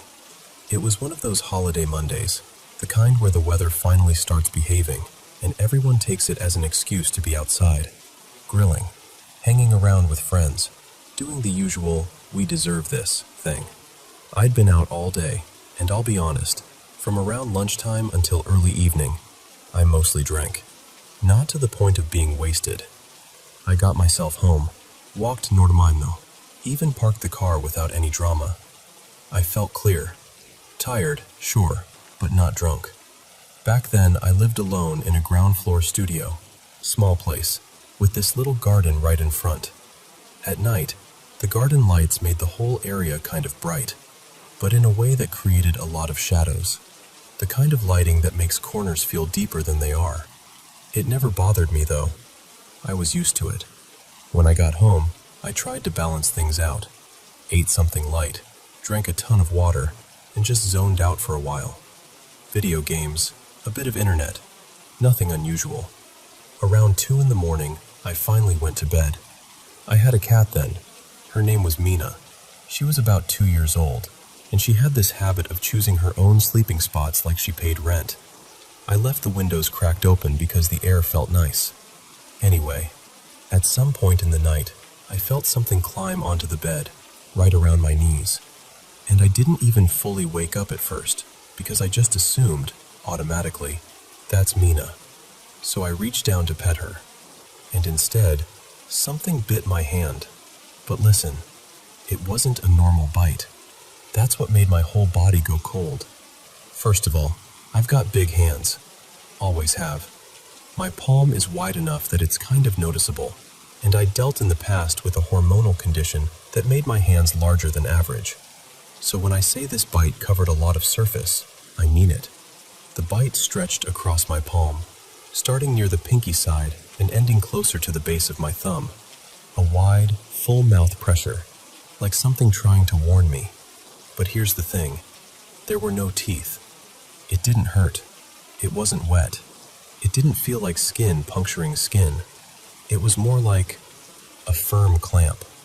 A mouth, but not like any mouth I can easily describe.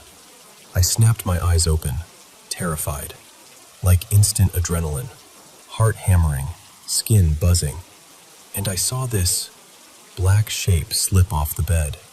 Not like a solid animal jumping down, more like something that poured off the mattress, like smoke or vapor, or the thick cloud from an e-cigarette. It dropped to the floor and just melted into the shadows near the garden light. I sat up, staring, trying to force my brain to label it as something normal. Then I looked over, and Mina was still asleep. Not on the bed, on a chair in the corner. She lifted her head like, "What is your problem?" and then just stayed there, confused but calm. So it couldn't have been her. She hadn't moved. I turned on every light in the apartment. I checked the corners, under the bed, behind furniture, the whole place. Nothing. No sound, no movement, no clue. And I remember thinking, okay, dream, half asleep, one of those weird sleep moments. So I tried to shake it off. I got back into bed, put the TV on with a sleep timer, because I didn't want to be alone with the silence. And eventually, I drifted off again. And then, it happened a second time. Sometime later, no idea how long, I woke up feeling like I couldn't breathe, like something was sitting on my chest, pressing down, heavy enough to pin the air inside me. But I want to be clear, I wasn't frozen. This wasn't that classic, can't move thing people describe. I could move. The second I realized what was happening, I screamed. I moved. I reacted instantly. After that, nothing. It never happened again.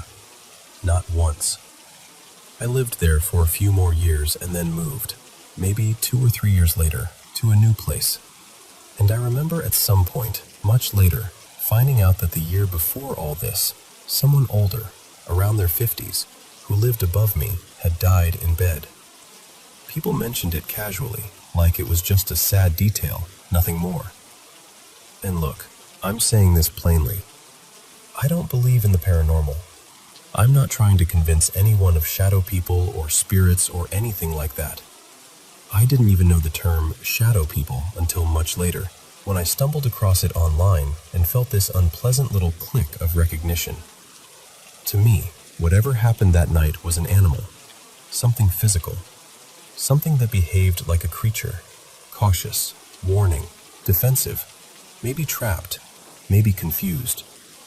But what kind of animal bites without teeth? What moves like smoke? How does something feel heavy on your chest and then disappear like vapor? That's the part I can't neatly explain. All I know is, it felt real. It felt present. And for 2 moments in one night, in that little bright and shadowed ground floor apartment, something unfamiliar was there with me, close enough to bite my hand and press the air out of my lungs. And then it was gone, like it was never there at all.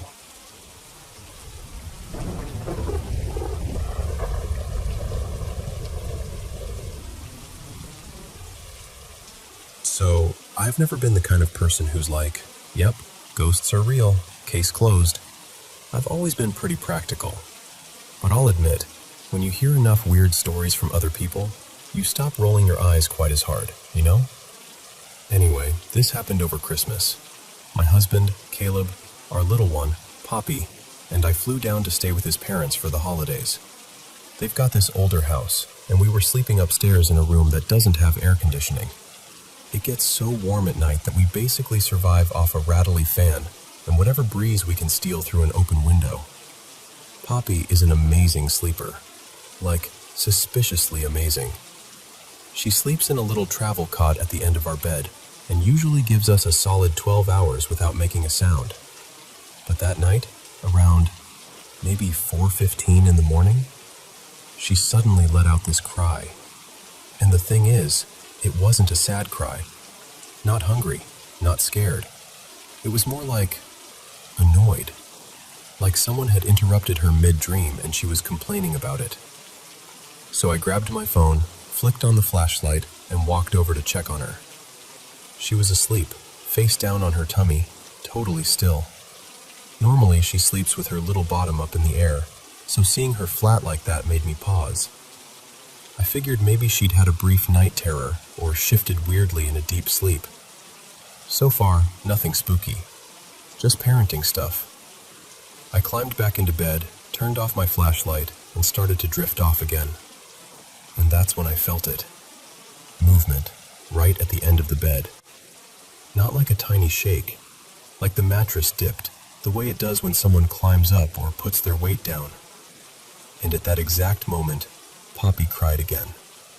I sat bolt upright, heart instantly racing, because my first thought was, oh my God, she's out of the cot. She's on the bed. How did she even... I turned the flashlight on so fast I practically blinded myself, and I went straight back over to her. She was still in the travel cot, still asleep, not even stirring. And I remember standing there in the dark, staring, trying to make my brain settle down, like, okay, fine, must have imagined it, must be half asleep, must be something. I got back into bed, told myself I was being ridiculous, and tried to relax. A minute or two later, I felt the movement again. This time, Caleb shifted his feet at the same time, like he was adjusting the sheets, so I immediately blamed him. I thought, okay, he's tugging the bedding with his feet and it's making the mattress feel like it's moving. Mystery solved. I rolled over and eventually fell asleep. Then morning hits. Around 6, Poppy wakes up the way she always does.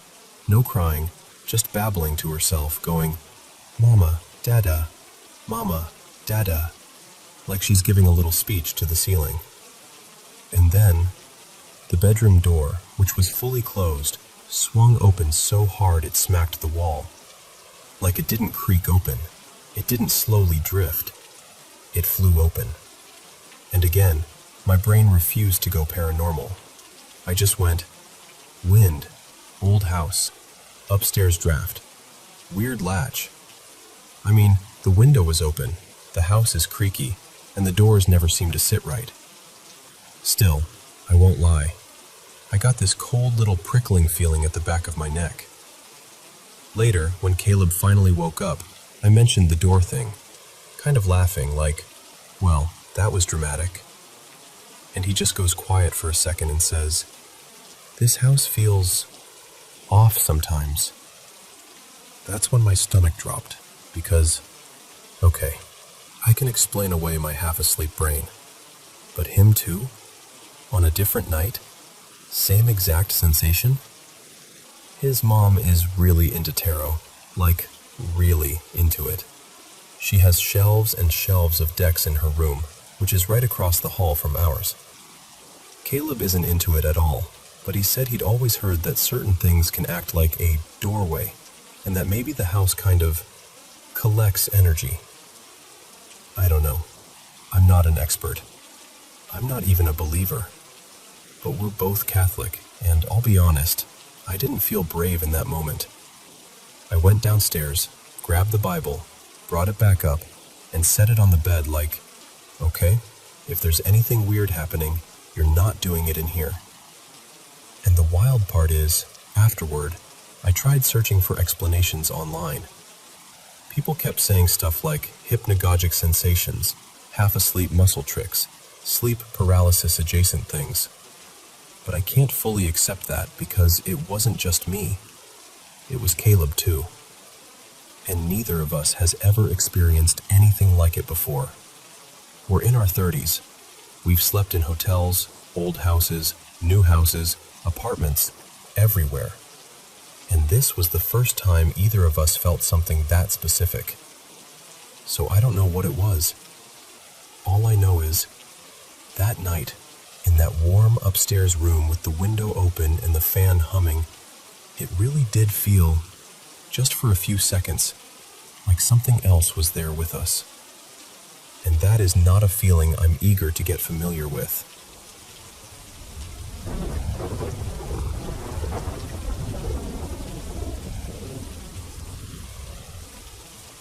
So, my partner Casey and I moved into this apartment in early April, and I swear, within the first week, we were already exchanging those little looks like, okay, are we going to talk about what just happened?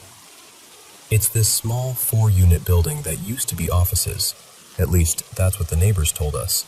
And judging by the fixtures and that very specific beige-on-beige vibe, it's probably from the late 1940s or early 1950s. We're upstairs, one of the 2 units on the second floor, and at first it was, honestly, kind of mild. Annoying, but easy to shrug off. Like, I'd catch movement out of the corner of my eye, just a flicker, a shape, and when I'd turn, nothing. Or I'd find a closet door cracked open that I know I closed. You know that feeling where you're standing there, staring at it, trying to remember if you're losing your mind or if the door is? We did the responsible thing first, checked for anything dangerous. No gas issues, no carbon monoxide leak, nothing like that. So after a while, we just accepted it as, our place is a little weird. But then, around late May, 2 buildings right next to ours got demolished. Old ones, like early last century old.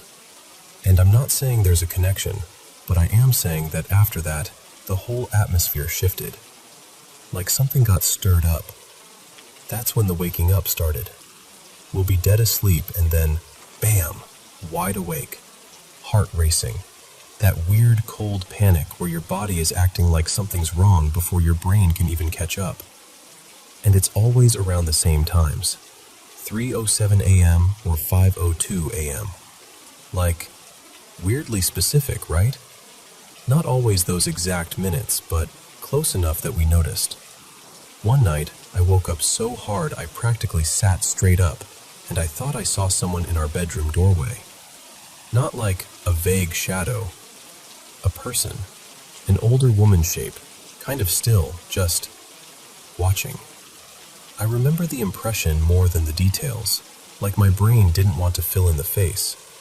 And the second I fully snapped awake, she was gone. No sound, no footsteps, nothing. Just empty doorway and the hallway beyond it looking totally normal. Except it didn't feel normal. And we started seeing these shadow movements during the day too. Like I'll be in the living room and I'll see someone pass into the bathroom and I'll automatically call, "Hey, can you grab?" And then I'll stop because Casey is literally on the couch the whole time, not moving, looking at me like, what? Or they'll think I walked into the bedroom and come looking for me, and I'm at the kitchen sink. It happens often enough that we don't even laugh every time anymore. It's just this constant little glitch. And then, this is the part that really got to me. Things started moving.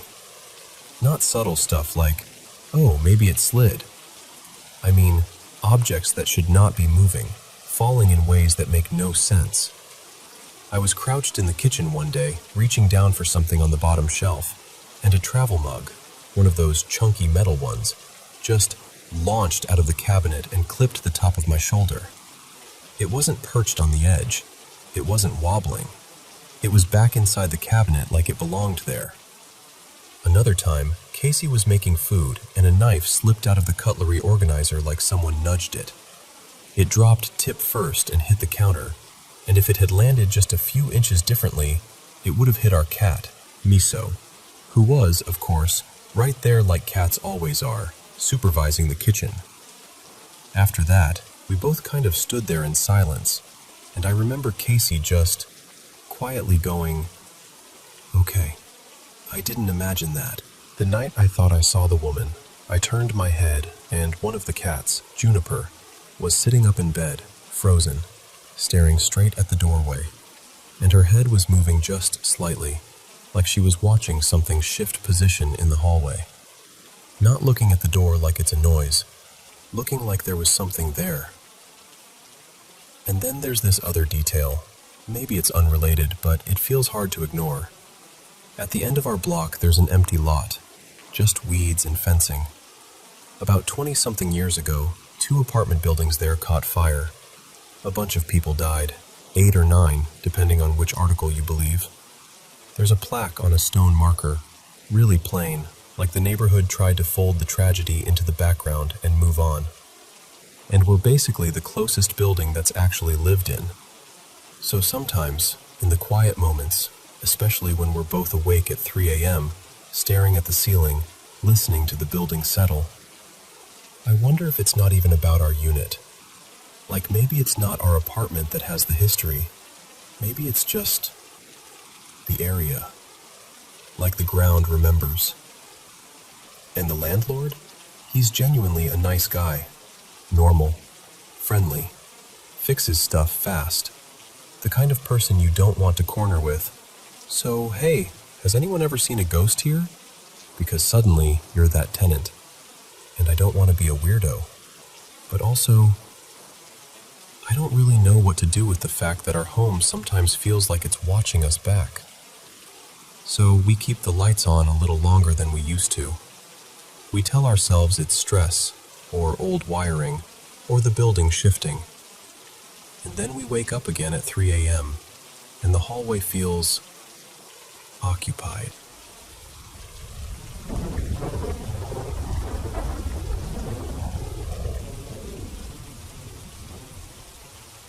So, about 6 years ago, my family and I moved into this older house, the kind with a little too much creak in the floors and a lot of personality in the walls. I remember feeling excited, like we were stepping into something cozy and solid. And we did. It's been home. But almost right away, there were these moments that made me pause and go, okay, what was that? The first weird thing happened not long after we moved in. It was late, and my wife, Tessa, and I were in our bedroom watching TV, just winding down. And out of nowhere, we started hearing this clinking sound, like chains knocking together. Not a little tap either, enough that we both muted the show and just listened. We got up, checked the hallway, checked the closet, even opened the windows like that would somehow explain it. Nothing. Eventually, I convinced myself it was something stupid, like the ceiling fan pull chain tapping against the light cover, or something shifting with the house settling. But it didn't really sound like that. It sounded like metal. Then there was the second thing.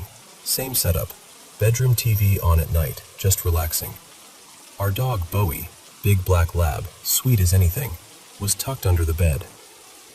Bowie is not dramatic. Bowie doesn't bark at the door. Bowie doesn't do the "I heard a leaf outside" thing. He's the kind of dog who watches strangers walk in and basically says, "Sure, you live here now too, I guess." But that night, he suddenly started growling. A low, serious growl. Not playful, not uncertain. Like he had decided something was wrong. He was staring straight at the hallway, just locked in.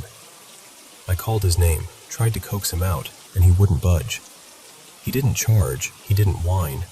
He just stayed there, staring like he was tracking someone standing just out of sight. And the thing is, Bowie only ever gets that way when there's someone in the house he doesn't recognize right away. So that one stuck with me, because I couldn't explain it away as easily. The third experience was around Thanksgiving last year.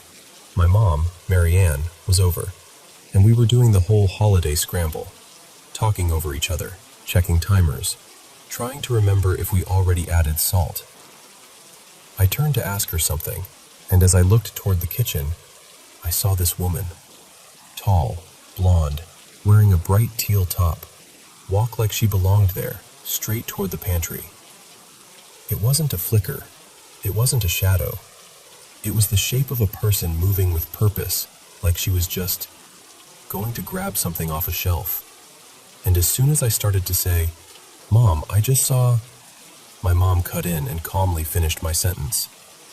She described the same woman, same height, same hair, same teal shirt.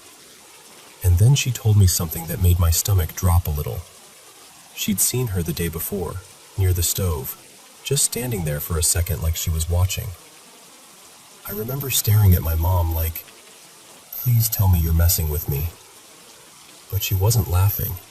She wasn't trying to scare me.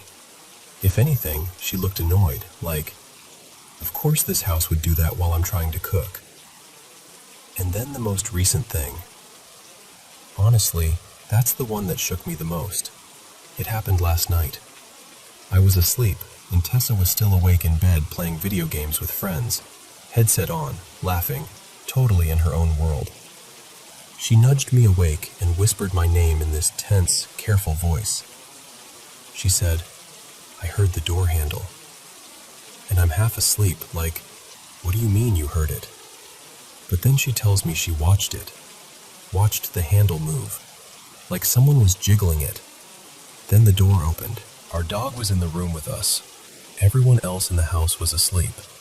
And Tessa is the least ghost story person I know. She's the type who rolls her eyes at supernatural stuff. If anything, she loves being the voice of reason. So when she said, "I don't have an explanation for that," I knew she meant it. After that, I just lay there, staring at the ceiling, trying to replay it in my mind like maybe there was a normal answer I could grab onto. Maybe pressure changes.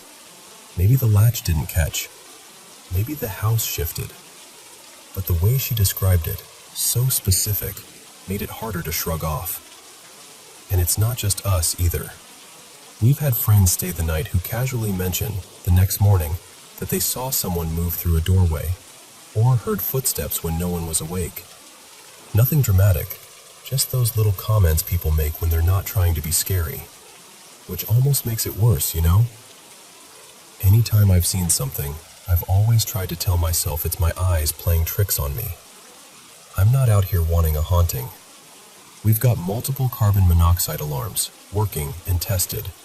We test our well water every year. I try to be responsible about it because I know how easy it is for fear to fill in gaps. The land we're on is native tribal land, and it's pretty clear it was used by the local tribes long ago. I find arrowheads sometimes, just out on the property like little quiet reminders that people were here long before us. Last night it was stormy. All the windows were shut, and we hadn't been running the heater or AC because we've been using the fireplace instead. No drafts, no weird airflow, nothing obvious. And then, this is the part I almost hesitate to say out loud. Years ago, some random person who claimed they were psychic told me there was something in the house that likes to linger in the hallway and stare into the bedrooms. I didn't believe them. I still don't want to. But once someone puts an image like that in your head, it's hard not to think of it when you're walking past a dark hallway at night. It's hard not to glance a little faster toward your door before you close it. So that's where I'm at, trying to hold on to logic, trying not to spiral, but also collecting these moments like little stones in my pocket. One or two you can ignore, but when they keep piling up, you start to wonder what, exactly, you moved in with.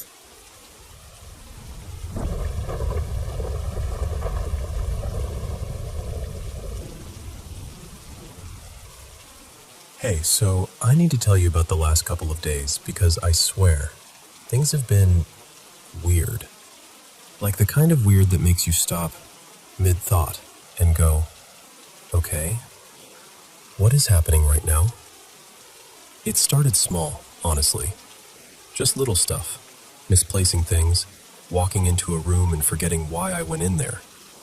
Normal, right? I kept telling myself I was just tired or distracted, But then it started stacking up, one thing after another, and it stopped feeling normal. One night I had this dream, except it didn't feel like a regular dream. It felt like I'd already lived it. Not in a, oh, déjà vu kind of way, but in this heavier way. Like my whole body was warning me that something was about to happen. I could see the moment, feel it, like it was happening in real time. And I just knew something was coming. And then, nothing happened. The moment passed. Life kept moving. But the feeling didn't fully leave me, you know? It's like my brain kept hovering over it, trying to make sense of it. More stuff happened after that. Random, unexplained things. Enough that I started questioning myself. Like, am I just spiraling? Am I noticing things too much? Because I know how it sounds when you say it out loud. But here's the thing. I've always been open-minded. I believe in God, yeah. But I also believe there's more out there than what we can explain. And I've had those little premonition moments before. Years ago, I used to get these flashes, and I'd be right about things too often. My family used to joke I was a jinx. They'd get nervous when I said, I have a bad feeling, because it felt like I was always accidentally predicting something. That stopped for a long time though, like years. I'd still get tiny snippets every now and then, but nothing intense. So when all this started again, back to back, it hit different. It wasn't just a thought. It was this full body feeling. Intense. Like my chest was tight and my skin was buzzing. Like my body was reacting before my mind could catch up. By the time the 5th incident happened, maybe the 6th? I don't even know. I stopped counting because I kept trying to rationalize it. Like I'd go, okay, there's got to be a logical explanation. I wanted there to be one. And then, something personal came up in my head. My mom passed recently, and I didn't have a good relationship with her. It was complicated. Old pain, trauma, stuff that shaped me and my siblings in ways I'm still unpacking. We weren't close. Not in the way people imagine when they say mother and daughter. But I had forgiven her in my own way. I genuinely had. I'd reached this place where I could say, I hope she's at peace. I hope she's okay, wherever she is. I'm telling you that because part of me started wondering if she was trying to reach me. There were 2 moments in one day that felt like a straight-up glitch. Like, I'm standing there and I feel this tap on my back, clear as day. I turn around expecting it to be my kid, because who else would it be? And there's nobody. And when I look again, my son Levi, is asleep. Fully asleep. And I just stood there, frozen. Because it wasn't like, oh, maybe I imagined it. It felt real. And right after that, this image of my mom just flashed in my mind out of nowhere. Like someone shoved the thought into my head. And it hit me hard, even though I thought I was past the worst of it. Then today, this part is the one that really sent me. I was in Levi's room talking about something completely random, and I glance out the window. I see what looks like a star, just a bright point in the sky. But something about it caught my attention, so I moved closer. My phone is old and cranky, but I tried zooming in anyway, and then the light moved. Not like a cloud passing or my hand shaking, like it shifted. And immediately my brain went, record right now, because nobody believes you when you say you saw something in the sky. So I started recording, and I had this sudden thought, like those people online who talk to lights in the sky, and I felt ridiculous even doing it. I was like, okay, if you can hear me, move again. And it did. It responded, like it actually listened. And Levi freaked out, like full panic. He grabbed my arm like, Mom, what is that? After a second, I stopped recording because my logical brain tried to take back control. I was like, maybe it's the camera. Maybe it's a trick of the light. Maybe I'm making this bigger than it is. But then I kept watching, and I saw these tiny flickering lights, different colors, like they were dancing around the sky. Small, quick, almost playful looking. And I know how that sounds. I know. I'm literally hearing myself as I tell you this. About 10 or 15 minutes later, I looked again, and the star was gone. Not faded, not moved behind something. Gone. Just black sky where it had been. So I recorded again, trying to show it was really gone. Like, see? It's not there. I'm not making this up. And then, out of nowhere, I see these drones. I swear, right when the drones show up, my phone starts acting even worse. It kept freezing, refusing to focus, doing that thing where the screen lags. But one of the drones came so close to the building, that I could see its shape clearly. Like, it wasn't a tiny dot anymore. It hovered almost level with our floor. And for context, we're pretty high up. 6th floor in an apartment building, and there are only a couple floors above us. So this thing was basically at eye level. It passed between our building and the one across from us, like it was just casually sliding through the space, and Levi was terrified. He kept saying, "Why is it so close? Why is it right here?" And I just stood there trying to force my brain into logic mode, trying to tell myself, it's just drones, it's just lights, it's just stress, it's grief, it's coincidence. But the problem is, it's not just one thing, it's everything stacked on everything. The dream, the feeling, the taps, the sudden thoughts of my mom, the lights, the movement, the sky going empty, the drones right after. And I'm not saying I know what any of it means. I don't. I'm just saying something has felt off in a way I can't explain, and it's been happening too fast, too close together, for me to shrug it off anymore. There's more, honestly, but I won't dump it all on you. I just needed to tell someone who would actually listen and not immediately laugh or brush it off. Because I'm still sitting here like, what if something or someone is trying to get my attention?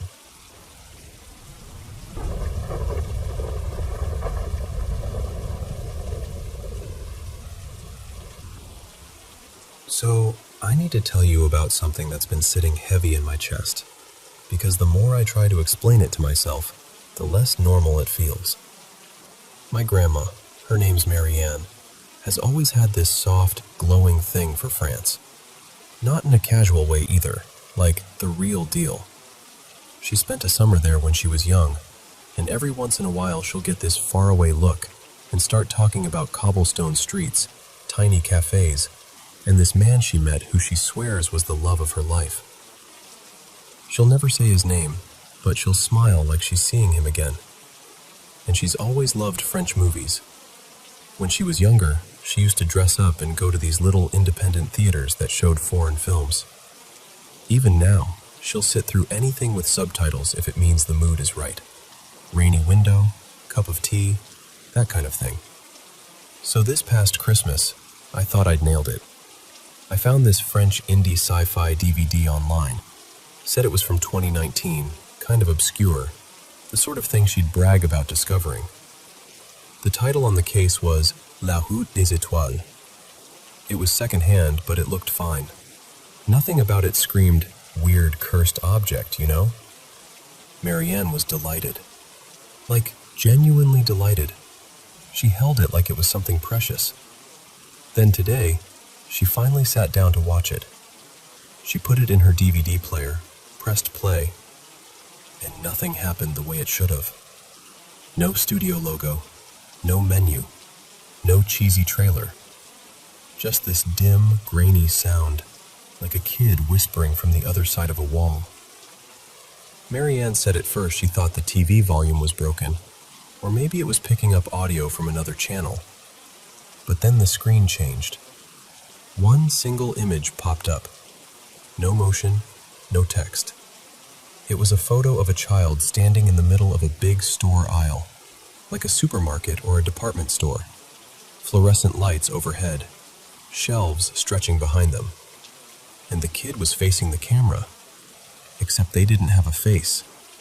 Not like it was blurred out, not like shadows, just blank. And in place of eyes and a mouth, there was this messy little smiley face drawn on, like someone scribbled it with a marker right onto the photo. The kind of thing that tries to look playful and somehow ends up looking worse because of it. Marianne didn't even yell. She just got very still, then called my name in this quiet voice that told me she was already scared. I went over, trying to be the rational one. Maybe it's a weird bonus feature, I said. Maybe it's corrupted. I actually laughed a little, like if I treated it lightly, it would turn normal again. But when I took the DVD home and put it into my laptop, that's when my stomach really dropped. There wasn't a normal video file on the disc. No .vob files, nothing you'd expect. Instead, there was basically almost nothing. Just a plain text file with a link inside.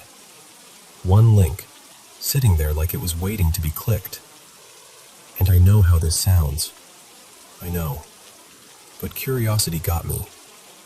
The link opened to a set of videos that didn't look like the film at all. More like fragments. Short clips. Strange angles. Flickers of hallways, shelves, empty rooms. And underneath it all, that same thin, childlike voice. Not screaming, not laughing. Just talking softly, like it's telling you a secret you didn't ask to hear. The more I watched, the more I had this uncomfortable feeling that I wasn't supposed to be watching them.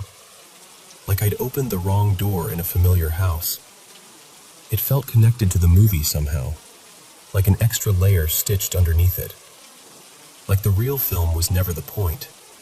Like the DVD was just a wrapper. Since that night, Marianne has been different. Not dramatically. She's not running around yelling about ghosts or anything. It's subtler than that, which almost makes it worse. She's quieter, more distracted. She'll pause in the middle of a sentence like she forgot where she is. She told me she keeps thinking about that voice, and that it sounded like it was trying to tell her something important, something urgent, but she can't remember the words clearly, just the feeling. And she keeps saying, this isn't just a prank. I keep trying to talk myself down. Maybe it's some odd art project. Maybe someone used old discs to hide links. Maybe it's a bootleg. Maybe the seller swapped something by accident. There are 100 explanations that should make me feel better. But when I picture that photo again, the child standing alone under those harsh lights with that crude smiley face where their features should be, I get that same chill all over. So now I'm sitting here wondering what I'm supposed to do next. Because part of me wants to smash the disc and forget it ever existed. And the other part of me, the part I don't love admitting is there, keeps thinking that whatever this is, it chose my grandma on purpose.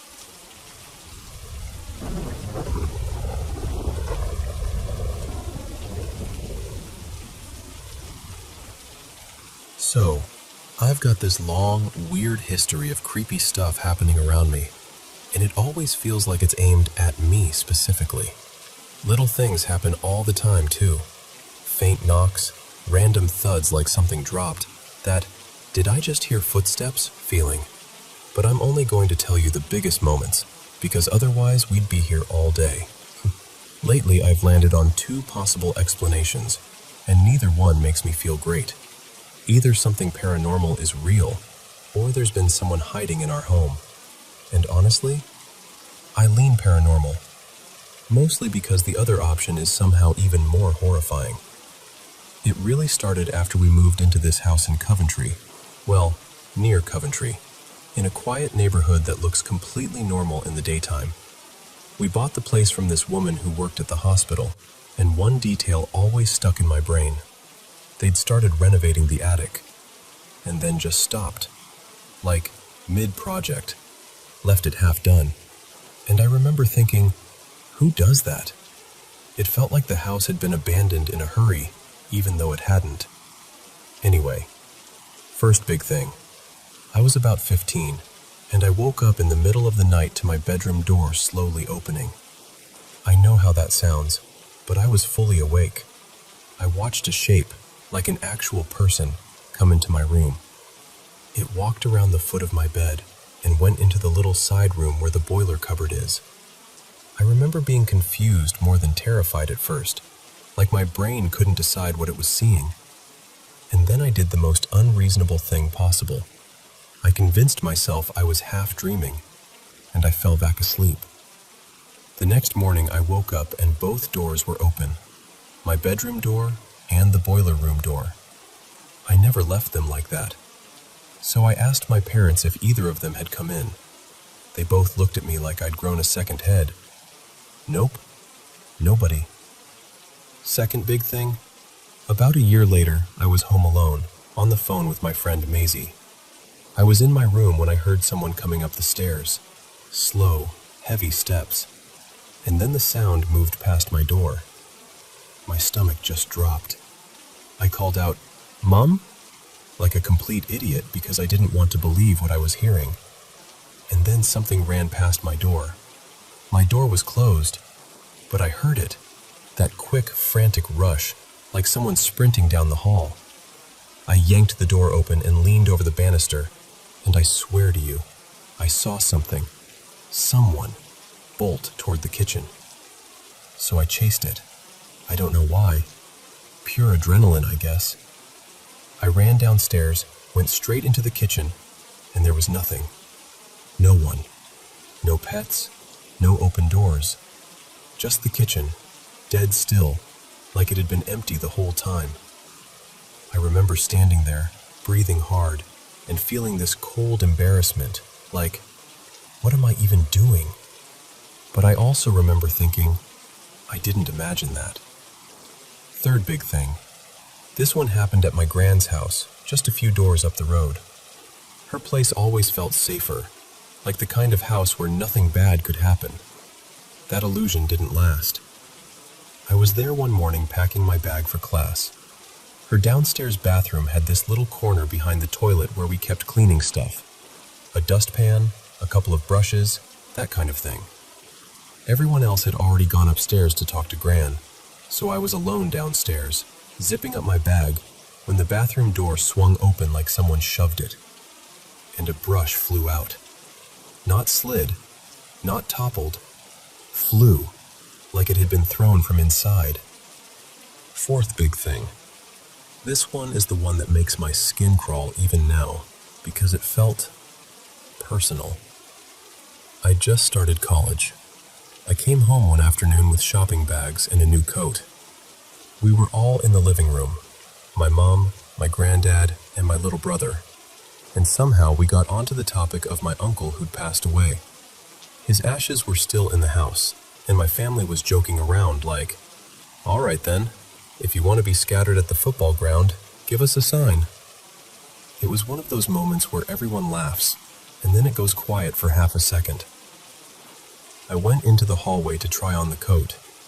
I put it on, checked the fit, and walked back into the living room to show everyone. And right then, from the kitchen, there was this loud, violent smash. I shouted upstairs at my granddad at first, thinking maybe he'd knocked something over, except he was standing right there in the living room with us. He even snapped back like, "What was that?" at the same time I asked. We all rushed into the kitchen and found the fruit bowl shattered on the floor. But here's the part that freaks me out. It hadn't just fallen off the table. It was far from the table, like it had been launched across the room.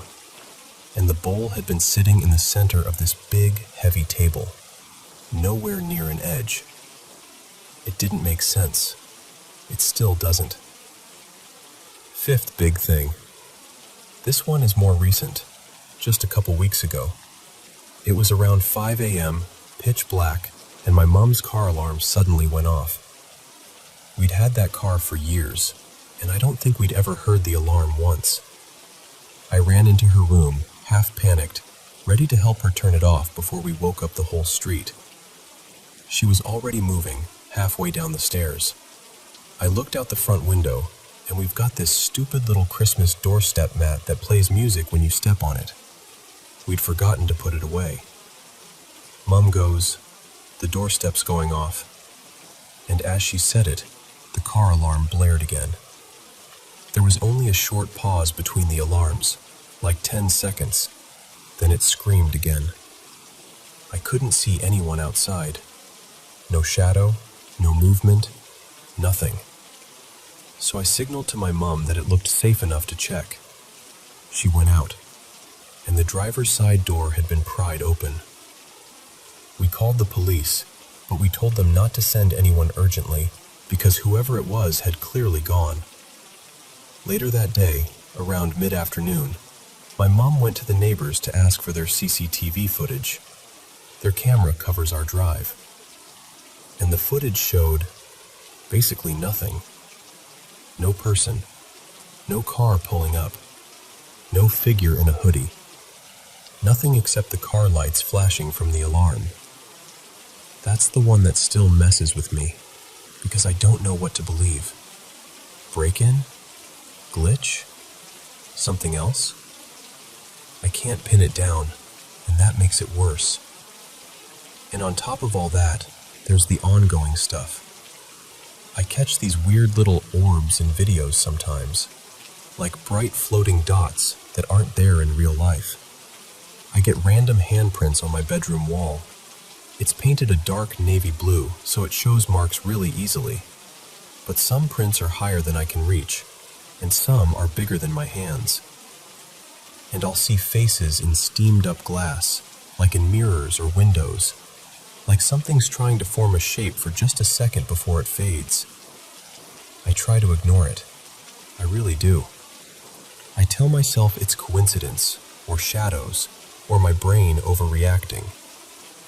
But it's hard not to feel like the house notices me back. So, I've had this feeling my whole life that I'm not exactly alone, even when I'm by myself. Not in a dramatic way either, more like a quiet awareness. Like there are things around me that most people don't notice. Most of the time, it's honestly fine. In my house especially, there are a couple presences I've gotten used to. Almost like familiar roommates that don't talk. They don't feel threatening. If anything, the energy feels calm. Like they're just there, watching, passing through, minding their own business. But there's also one that doesn't feel like that at all. This one feels wrong. Heavy. Like the air gets thicker when it's near. And the worst part is, it doesn't seem tied to a place. I felt it in different rooms, different buildings. Like it's attached to me, not the house. When it's close, my stomach drops for no reason. It's that sudden dread that doesn't belong to any thought in your head. It just arrives fully formed. And even now, talking about it, I swear I can feel that heaviness creeping up, like it notices when I'm thinking about it. Like it doesn't want to be named. Anyway, the experience that really sticks with me happened a few years back. I was younger, around 11, and I'd just switched bedrooms in my house. It wasn't a big move, just a new room, new layout. I remember standing there that first day and trying to brush off how weird it felt. I actually said out loud, because, yeah, I talk to myself when I'm alone. Something like, this room feels different. Maybe the other room just had weird vibes. I tried to laugh it off. Tried to be rational about it. Then I got ready for bed like normal. Lights out, blanket pulled up. That quiet, settling feeling when you're waiting to fall asleep. A few minutes passed, and I heard it. Scratching. Right on the wall next to my bed. Not a bump, not a creak. Scratching. Like fingernails dragging lightly over paint. My whole body went tense, but I forced myself to play it down. I told myself it was the house. Pipes. My imagination. Anything. Eventually, I fell asleep. But here's the thing.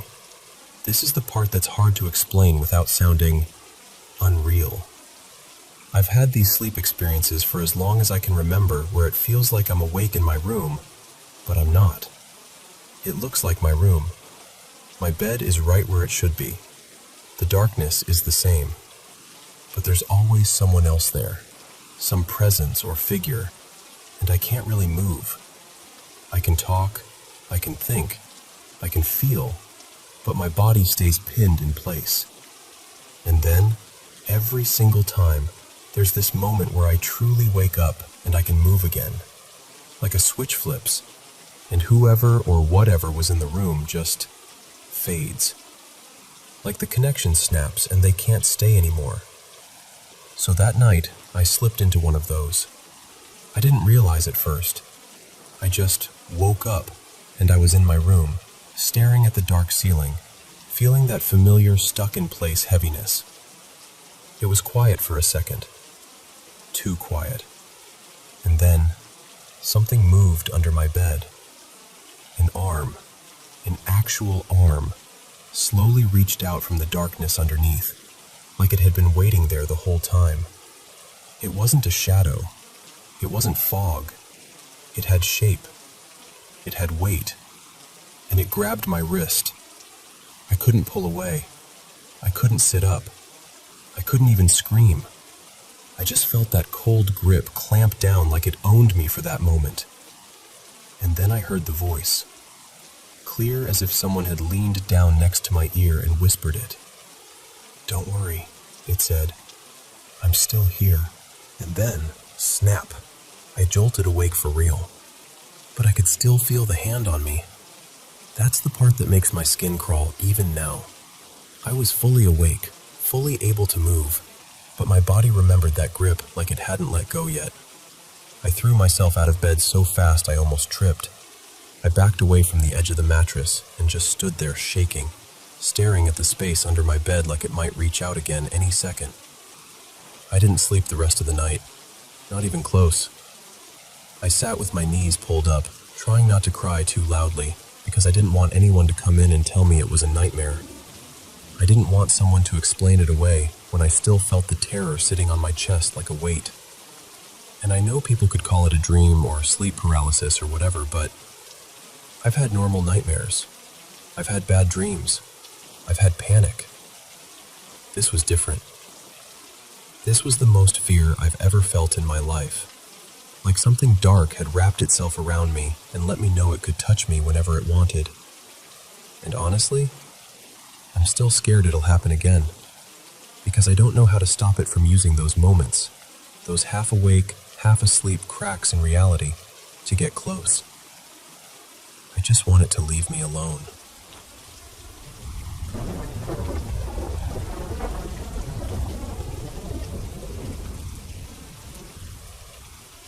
Okay, so I need to tell you something that still makes me feel a little silly saying out loud, because I'm not the ghosts are real type.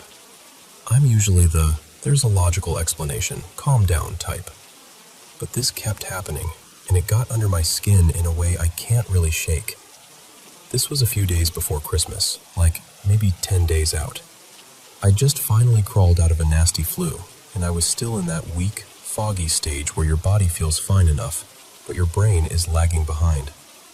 You know that kind of tired where you're awake, technically, but everything feels softened around the edges. So my bedroom setup matters here. My bed sits along the right wall, and if I'm lying down, I can see my door off to the left. Like, not straight ahead, but absolutely in my line of sight. On the back of the door, I've got this hook rack where I hang my everyday stuff. Totes, jackets, scarves, that kind of thing. And a couple days before all this started, my friend Layla gave me this oversized coat to list online. It was one of those heavy, structured ones. Nice fabric, kind of dramatic. I hung it on the rack without thinking about it. First night. I go to bed early because I'm still recovering. I'm drifting off, like that exact moment where you're about to disappear into sleep, and you can't really track your thoughts anymore. And then, thunk. Something hits the floor. It jars me awake in that half-awake way, where you're not fully alert, but your body moves anyway. I sit up, squint through the dim light from the street lamp outside, and I see the coat on the ground near the door. Just there, like it slipped off. So I shuffle over, hang it back up, and climb into bed. No fear, no drama, I'm too sleepy to even question it. Second night, I stay up later. Around midnight, maybe a little after. I'm not as exhausted, but I'm still running on that recovery energy where sleep feels like it could swallow you whole. I'm falling asleep again. Same exact moment. Thunk. I swear to you, it was like a replay. Same sound, same timing, same weird jolt through my chest. I just lay there blinking for a second like, did that just happen again? But then the tiredness wins. I get up, put the coat back, and tell myself it's nothing. Third night is when it changed. Because third night, I wasn't sick tired. I wasn't delirious. I was just normal tired. Regular end-of-day, brain winding down tired. And once again, I'm slipping under that warm, floaty edge of sleep. Thunk. And this time, it hit me like cold water. Not the sound itself, the pattern. I sat up and felt this weird sensation, like my body recognized the scene before my brain did. Like, oh, we're doing this again. And I know how ridiculous that sounds, but it honestly felt like time was stuttering, like the night was stuck on a tiny loop. The next morning, I checked everything like a person trying desperately to prove they're not losing it. I tugged on the coat. I shook the hooks a little. I pushed on the rack. I even switched which hook it was on. The rack didn't wiggle. The coat didn't slide. It felt secure, normal. So that evening, before bed, I stood there and tested it again. Pulled it gently, repositioned it, made sure the sleeves weren't dragging on something weird, made sure nothing else was half-hanging. It looked perfect. And I remember thinking, half joking, all right, if it happens again, then I'm officially going to start getting freaked out. I'm sure you can guess what happened. That same night, right as I was about to fall asleep, thunk. The coat on the floor. Not once in a while. Not, oh, that happened again a few nights later. No, every night, for almost a week. Always at the same point in the night, right when I was fading out. Always the same sound. And this is the part that really messes with me. Every single time I reacted the same way. I'd wake up. I'd sit there in a fog. I'd get up like a sleepwalker. I'd hang it back up. I'd go back to bed. Even on nights when I told myself, if it falls, leave it. Just leave it on the floor. Prove you're in control. I still got up, like my body had memorized the script. And in my memory, it's all the same scene copied and pasted. The dim light, my blurred vision, the heavy shape on the floor by the door, my hand reaching for it, the little metal click of the hook. It's eerie, not because it's violent or threatening, but because it's so repetitive it starts to feel unreal. Then I went to my grandparents' place for Christmas, and of course, nothing happened there. Different room, different bed, no coat on a door rack. Totally normal nights. But now I haven't gone back yet, and I'm honestly dreading it. Not because I truly think something evil is waiting for me. Please, I'm not trying to summon that energy. But because I don't like the idea of lying down in that room and waiting for the same moment to happen again. And the worst part is how it made me question myself. Like, did I hallucinate? Am I exaggerating? Was I just in some weird half-sleep state that made it feel identical every time? I don't know. I just know I started feeling nervous about falling asleep, which is such a horrible feeling because sleep is supposed to be the safe part of your day. So, that's it. That's the story. If you have a theory that isn't a demon is trying to murder you, I am genuinely begging you to share it. Because I want a normal explanation so badly. I want to go back to my apartment and sleep like a regular person again.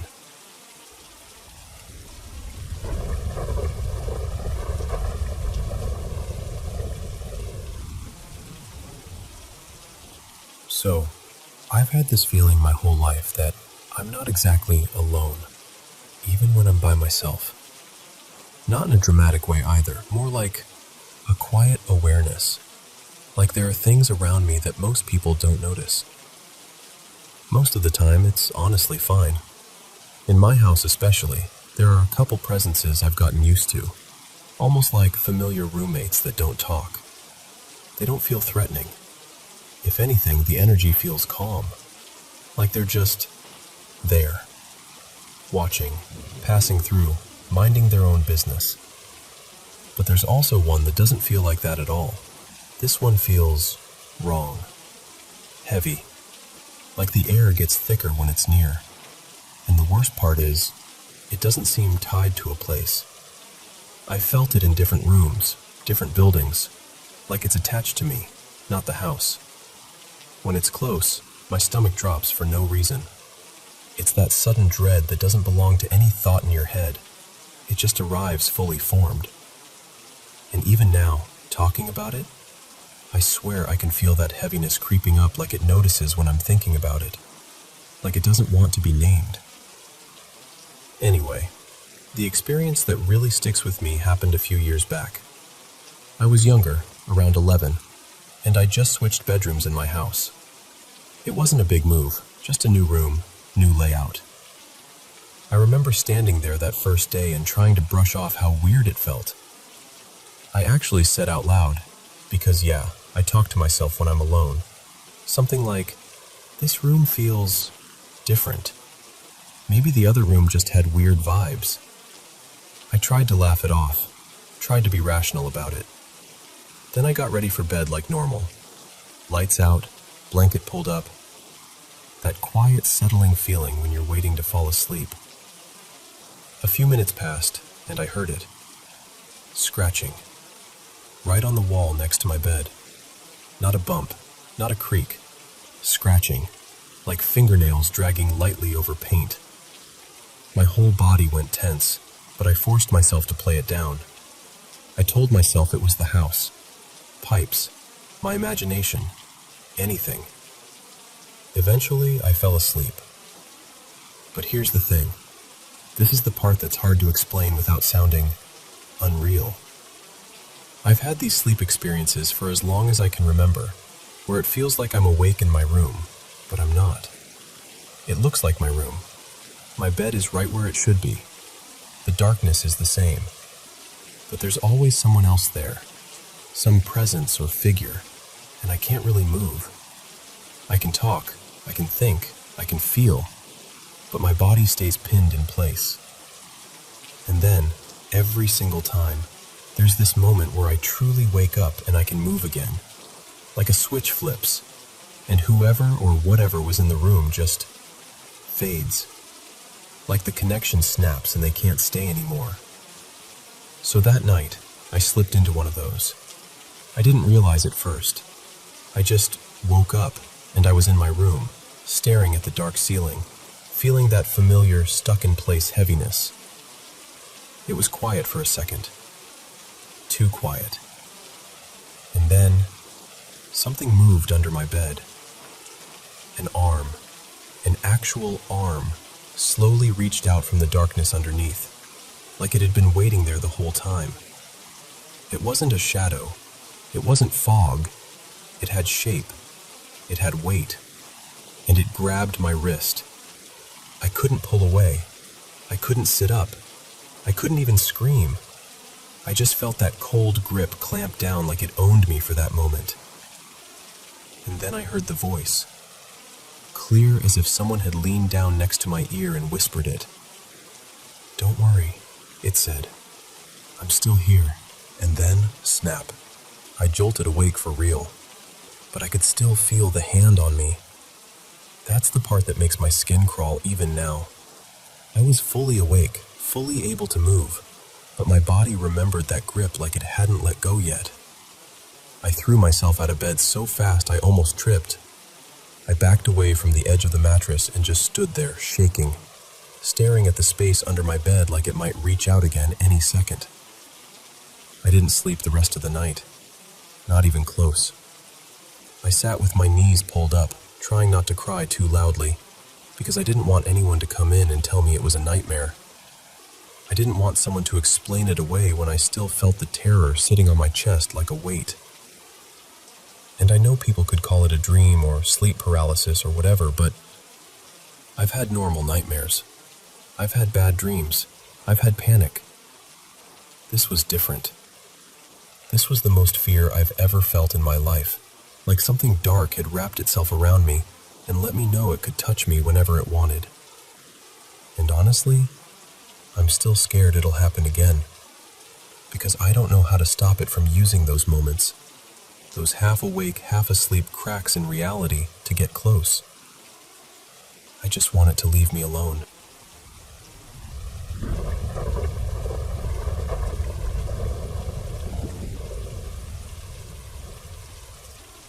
Okay, so this whole thing kicked off in the most annoying way possible. My cat Miso waking me up by licking my face like I'm a salt lamp. It's late, I'm half asleep, and I'm thinking, fine, he wants out. I head downstairs, 2 flights because apparently I chose cardio as a lifestyle, and I go to open the back door. And that's when we both see it. Down at the bottom of the garden, by the gate, there's this figure. And the garden is already dark, but this thing is darker than the dark. Like a cutout. Like someone erased a person-shaped chunk of night. It's tall, too, easily 8 or 9 feet, and it's moving slowly, almost casually, like it belongs there more than I do. It's tall enough that it kind of swallows the fence line when it passes. Now here's the part that got me. Miso loves the garden. He's obsessed. He'd sell me for a warm paving stone out there. But this time, he stops dead. Won't step outside. Not even one paw. Just refuses. Like he's suddenly become a very principled indoor cat. So I'm standing there with the door cracked open, and I actually say, out loud, because apparently I like making things worse. Yeah, I don't blame you. This is weird. Then I just shut the door. Not in a panic, not slamming it, just, nope. And we go back up to bed. I tell myself it's nothing. I'm not easily spooked, and I figured maybe my eyes were playing tricks. But Miso, who normally sleeps wherever he collapses, parks himself right by the bedroom door that night. Like he's on duty. That was unusual. Really unusual. Second night, same routine. Miso wakes me up again. This time he licks my eyelid, which is horrific, by the way, like being kissed awake by a damp moth. He's purring and making those bubbly little sounds cats do when they're pleased with themselves. I sit up, blinking, and I look toward the doorway. And it's there. Not in the garden this time. Not far away. Just standing in the doorway like it's checking in. Same shape, same void blackness, like a hooded figure but without texture. No fabric, no detail, just absence. And weirdly, I don't feel terrified. There's no sense of malice, no get out instinct. And Miso isn't freaking out either. He's just there, calm. So I do what any exhausted person does when reality starts acting up. I mumble something along the lines of, I can't be bothered with this. And, do you mind? I don't even wait to see if it leaves. I just roll over and go back to sleep. Like I'm setting a boundary with the universe from under my duvet. Third night, no cat wake up. I wake up on my own because I need the toilet. I stumble into the bathroom, barely alive, and I flick on the light. And there it is. Standing in the bathtub. Just in the tub. Like it booked a room and that's its spot. Same cloaked outline, same hollow black void, completely silent. And again, I don't feel threatened. I'm not saying it felt normal. It absolutely did not. But it didn't feel dangerous. So I use the toilet because what else am I going to do? Hold it out of respect? And I actually talk to it, like it's a weird roommate. I say, if you're going to make this a regular thing, you'll have to get used to me, and I'll get used to you. Then I tell it goodnight, like an idiot, like a polite idiot, and I go back to bed. After that, nothing. No more sightings. But here's what's left behind. This faint, lingering sensation, like being watched over. Not in a creepy way, more like a gentle presence, almost protective. And honestly, I don't want it. I don't need a shadow guardian. I'm good. Please stop. And I think my total indifference, my very tired, very unbothered attitude, kind of shut the whole thing down. Like once it realized I wasn't going to feed it fear or fascination, it just moved on. The only reason I take it seriously at all is Miso. He's my litmus test. He clocked it before I fully did, and his behavior changed in a way that felt deliberate. Since those 3 nights, he's been completely normal. No more doorway sleeping, no weird wake-ups, just regular cat nonsense. So yeah, 3 nights, a silent void figure, a cat who suddenly had better judgment than me, and I'm left sitting here thinking, what on earth was that? Anyway, if you've got thoughts, I'm listening, because I'd love for it to make sense, even if it never happens again.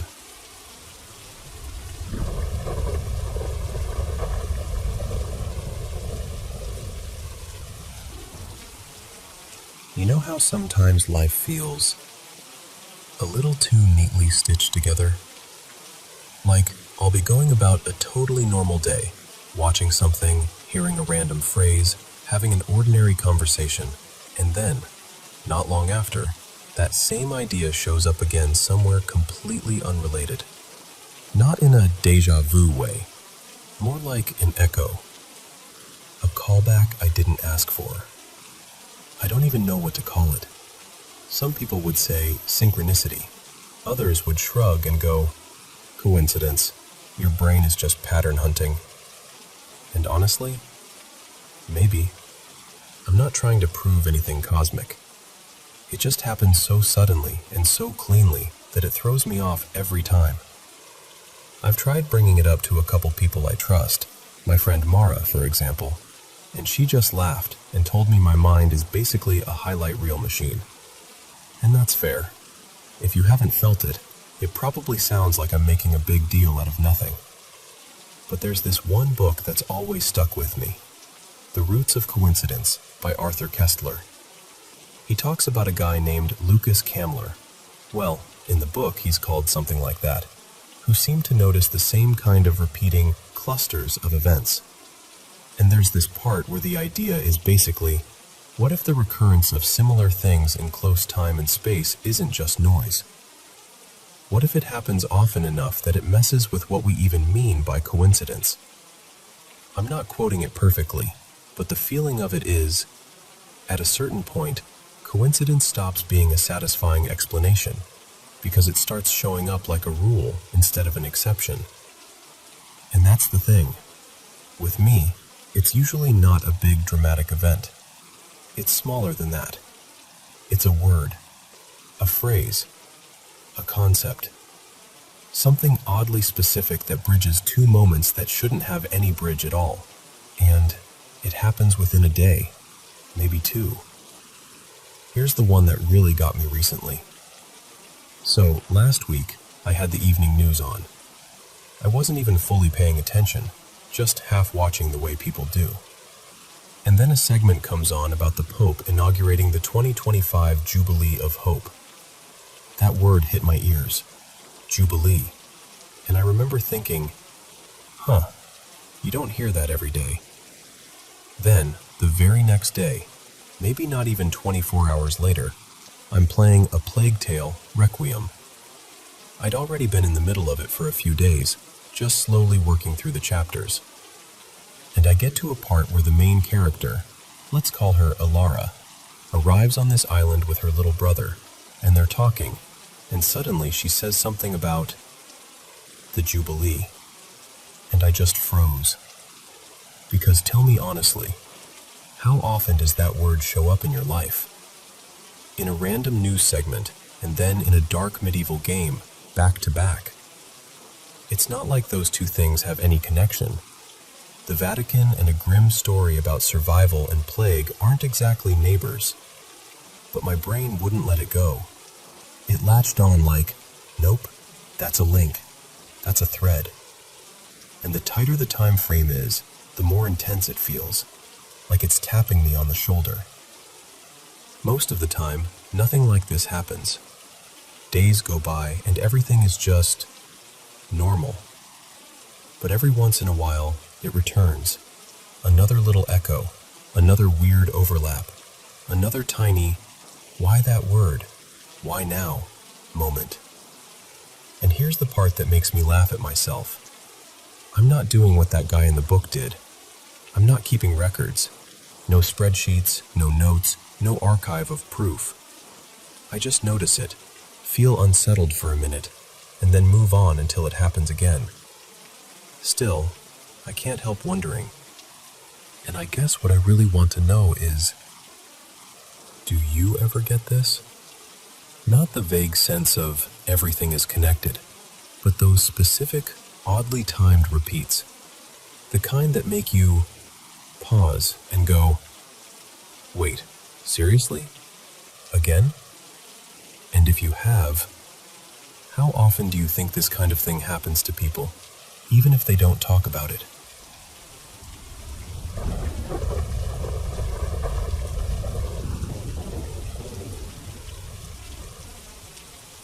So, I'm in my late 20s now, and I've lived through a lot. Stuff most people only hear about on the news.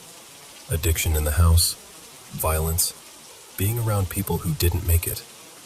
That kind of darkness was just around me for years, like background noise I couldn't turn off. And for almost a decade, it's felt like something else has been around too. I first noticed it when I had my oldest. At the time, I didn't even want to call it anything. I just knew there was a presence. It started small, almost like it was testing the waters. The TV would click on in the middle of the night.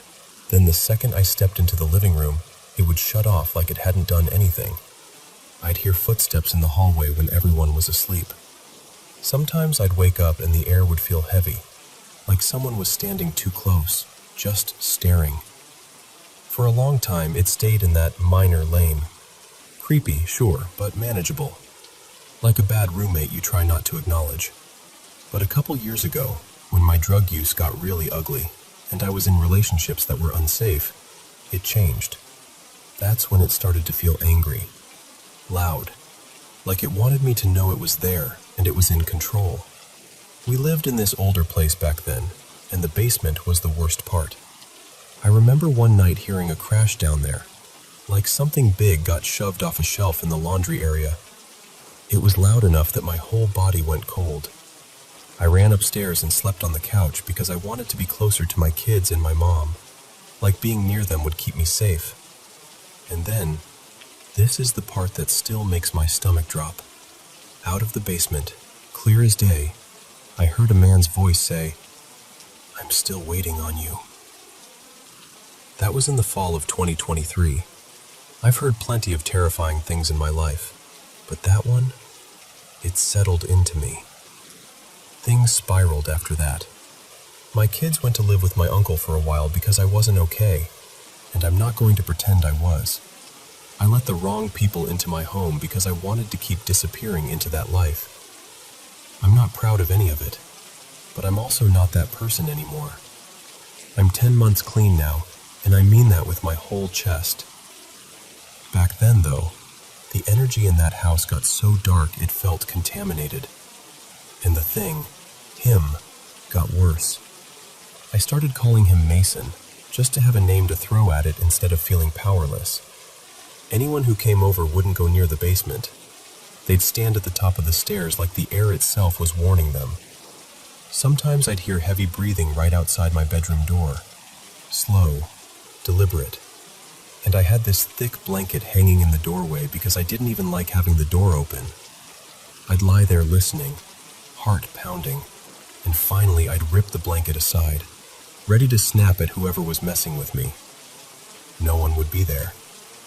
We tried to smudge at one point, traditional, the way my family taught me. I'm indigenous, and that matters in how we do things, what we believe, what we don't do. And smudging while there's active drug use? That's a hard no in our culture. It isn't just bad vibes, it's disrespectful. And honestly, it felt like it made him angrier. Like I'd thrown something sacred into a mess and he wanted to punish me for it. But Mason? Mason followed. He's not as violent now, not like the basement days. But he's still around, and now he plays these weird little games. He mimics my partner constantly. I'll hear my name, in my partner's voice from the other room. Or I'll hear footsteps on the stairs like someone's coming down to talk to me. So I look up, and the stairwell is empty. When my kids are away visiting their dad, I sometimes hear a little girl in the middle room, soft laughing, then crying, like it's switching back and forth. The first time I heard it, I told myself it was pipes, or the house settling, or my brain being tired. But then a friend stayed over once and froze mid-sentence and went, do you have a kid here right now?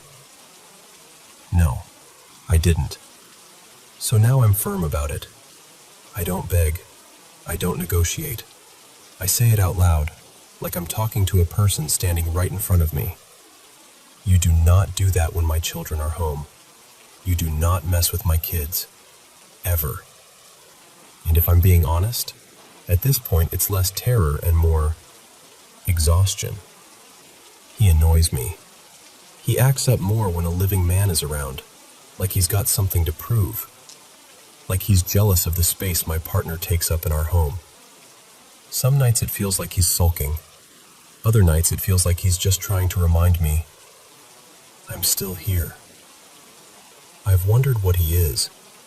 In some circles, people might call him a djinn. Where I'm from in Canada, and in my community, we use different words depending on the nation and the teachings, so I'm careful with labels. I just know he feels like a man. A dark one. Something that got close during the worst seasons of my life and decided it liked staying.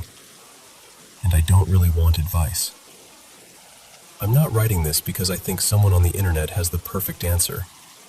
I just needed to say it somewhere, out loud, in my own words. While I'm standing here trying to get supper on the table, trying to be a good mom, trying to stay steady. Because I've survived a lot. And I'm still here.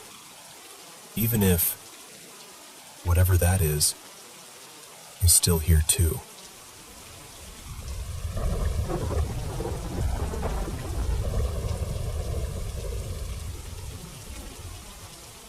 So, picture this. It's the mid-90s and my parents are feeling brave, and maybe a little too optimistic, when they buy this gorgeous old colonial in the hills of upstate Vermont.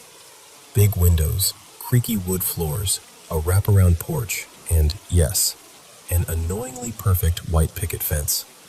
The price was suspiciously low, and the house had been sitting on the market forever, but my parents were like, we're getting a deal. We did not, in fact, get a deal. We got roommates. Invisible ones. At first it was almost normal, like old house normal. One evening we're all at the kitchen table and this thick smell of cigarette smoke just rolls in like someone lit up right beside us. Only nobody in my family smoked, and my dad and I both had asthma, so it wasn't just weird, it was immediately miserable. My mom, bless her, didn't panic. She just kind of stared into the air and said, very calmly, okay, that's enough. Please don't do that in here. And I swear to you, it stopped. Like whoever it was went, fair point, and never did it again. Then the thermostat started acting up. Not like, oops, it's cold, acting up. Like it would be cranked to 90 degrees out of nowhere. One of those old dial thermostats you have to physically turn with your hand. Of course, everyone assumed it was me. Because I was a teenage girl, and apparently teenage girls secretly love living inside a sauna. I'd be like, "I did not touch it." And they'd be like, "Sure, Ellie." That wasn't even my name, by the way. They just blamed me with confidence. But the real fear didn't start until the footsteps. Heavy, slow, deliberate footsteps, like boots, moving through the house. Here's the fun part. It only happened when one of us was home alone. So imagine being 15, hearing someone walk across the downstairs hallway, and realizing you're the only human being in the building. I genuinely thought we had an intruder. More than once, I ended up hiding under my bed or wedged into a closet, holding my breath so hard I got dizzy, waiting for someone, anyone, to come home. And every time, nothing. No doors forced open, no missing items, no sign of anybody. Just that sound. Like the house wanted me to know I wasn't alone, but also wanted to make sure I couldn't prove it. My brother, his name was Noah in this version of my life, started hearing the footsteps up in our unfinished attic. Sometimes they'd come down the hallway and stop right outside his door, like whoever it was just standing there, listening. And then our dogs got involved. We had 2 big mutts, the kind that normally think every visitor is a new best friend. Suddenly, they'd stare at empty corners and start barking. Deep, ugly barking. Growling, snarling, hackles up, like they could see something we couldn't. Eventually, it escalated to this one awful night where one dog started whimpering and cowering like it was being cornered or hit. Nothing was touching it. Nothing we could see anyway. Noah, who was a Marine and had the patience of a man who slept through worse than ghosts, finally snapped and shouted into the air, full volume, no filter, basically telling whatever was in the house to leave the dog alone. And after that, the dog stopped doing it. Immediately. Like the whole thing had been waiting for someone to set a boundary. There were certain rooms that felt wrong. You know how you can walk into a place and the temperature is the same, the lighting is the same, everything looks normal, and yet your body goes, nope? For me it was the basement, the dining room, and this central hallway that connected everything. It felt like being watched by something furious, something that wanted to push me out of my own home. I'd speed walk through those areas, never linger, always avoiding eye contact with nothing, and my stomach dropped. Because I hadn't told him. I hadn't even admitted it out loud to myself. But yeah, he felt it too. That angry presence wasn't imaginary. It was consistent, like it had a favorite spot and a bad attitude. When we had sleepovers, friends would swear something messed with them while they slept downstairs, tugging at blankets, whispering, sudden panic out of nowhere. One friend woke up sobbing and refused to go back in the basement. Another said she felt someone lean over her like they were breathing just above her face. And the worst part was how matter-of-fact it all became. Like, oh yeah, that happens. I had my own moment that still makes my skin prickle.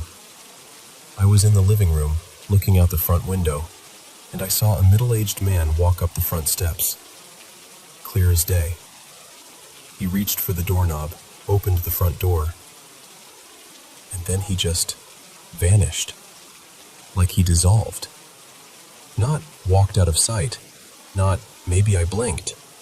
He was there, and then he wasn't, 5 feet in front of me. I remember standing frozen, hand half raised, thinking, if I scream, will anyone believe me? Another time, Noah was home with his tutor, this sweet woman named Marisol, and they heard a woman screaming upstairs.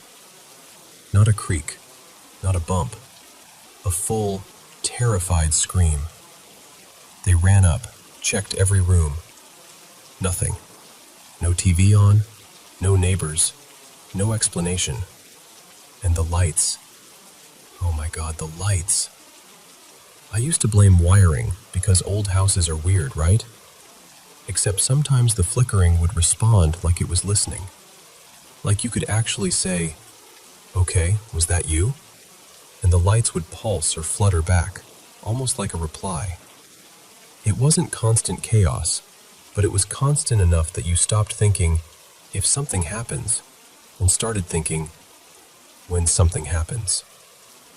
Now, here's the part people don't expect. Not everything in that house felt evil. My bedroom, weirdly, felt protected. Like there was a boundary there the darker stuff didn't want to cross. I could breathe in my room.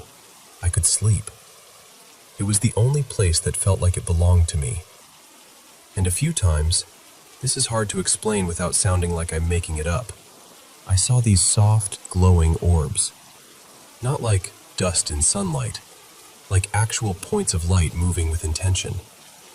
Once I woke up and the whole room felt full, warm, like a presence that was gentle and steady, almost comforting. Another time I saw what I can only describe as an angelic shape, more like a feeling than a face, but unmistakably protective. Those moments changed me. They made the whole situation feel more complicated than haunted house equals bad. It was like the house was a crossroads, and not everyone passing through was there to hurt us. Noah, though, he got the worst of it. He dealt with horrible sleep paralysis, waking up locked in his body, feeling something pressed down on his chest, hearing things, sensing something right beside him. And he wasn't the type to dramatize. If he said something was happening, it was happening. My parents owned that house for almost 20 years before they finally sold it. By then, I think we were all just tired. The kind of tired you can't fix with sleep. And here's what's eerie.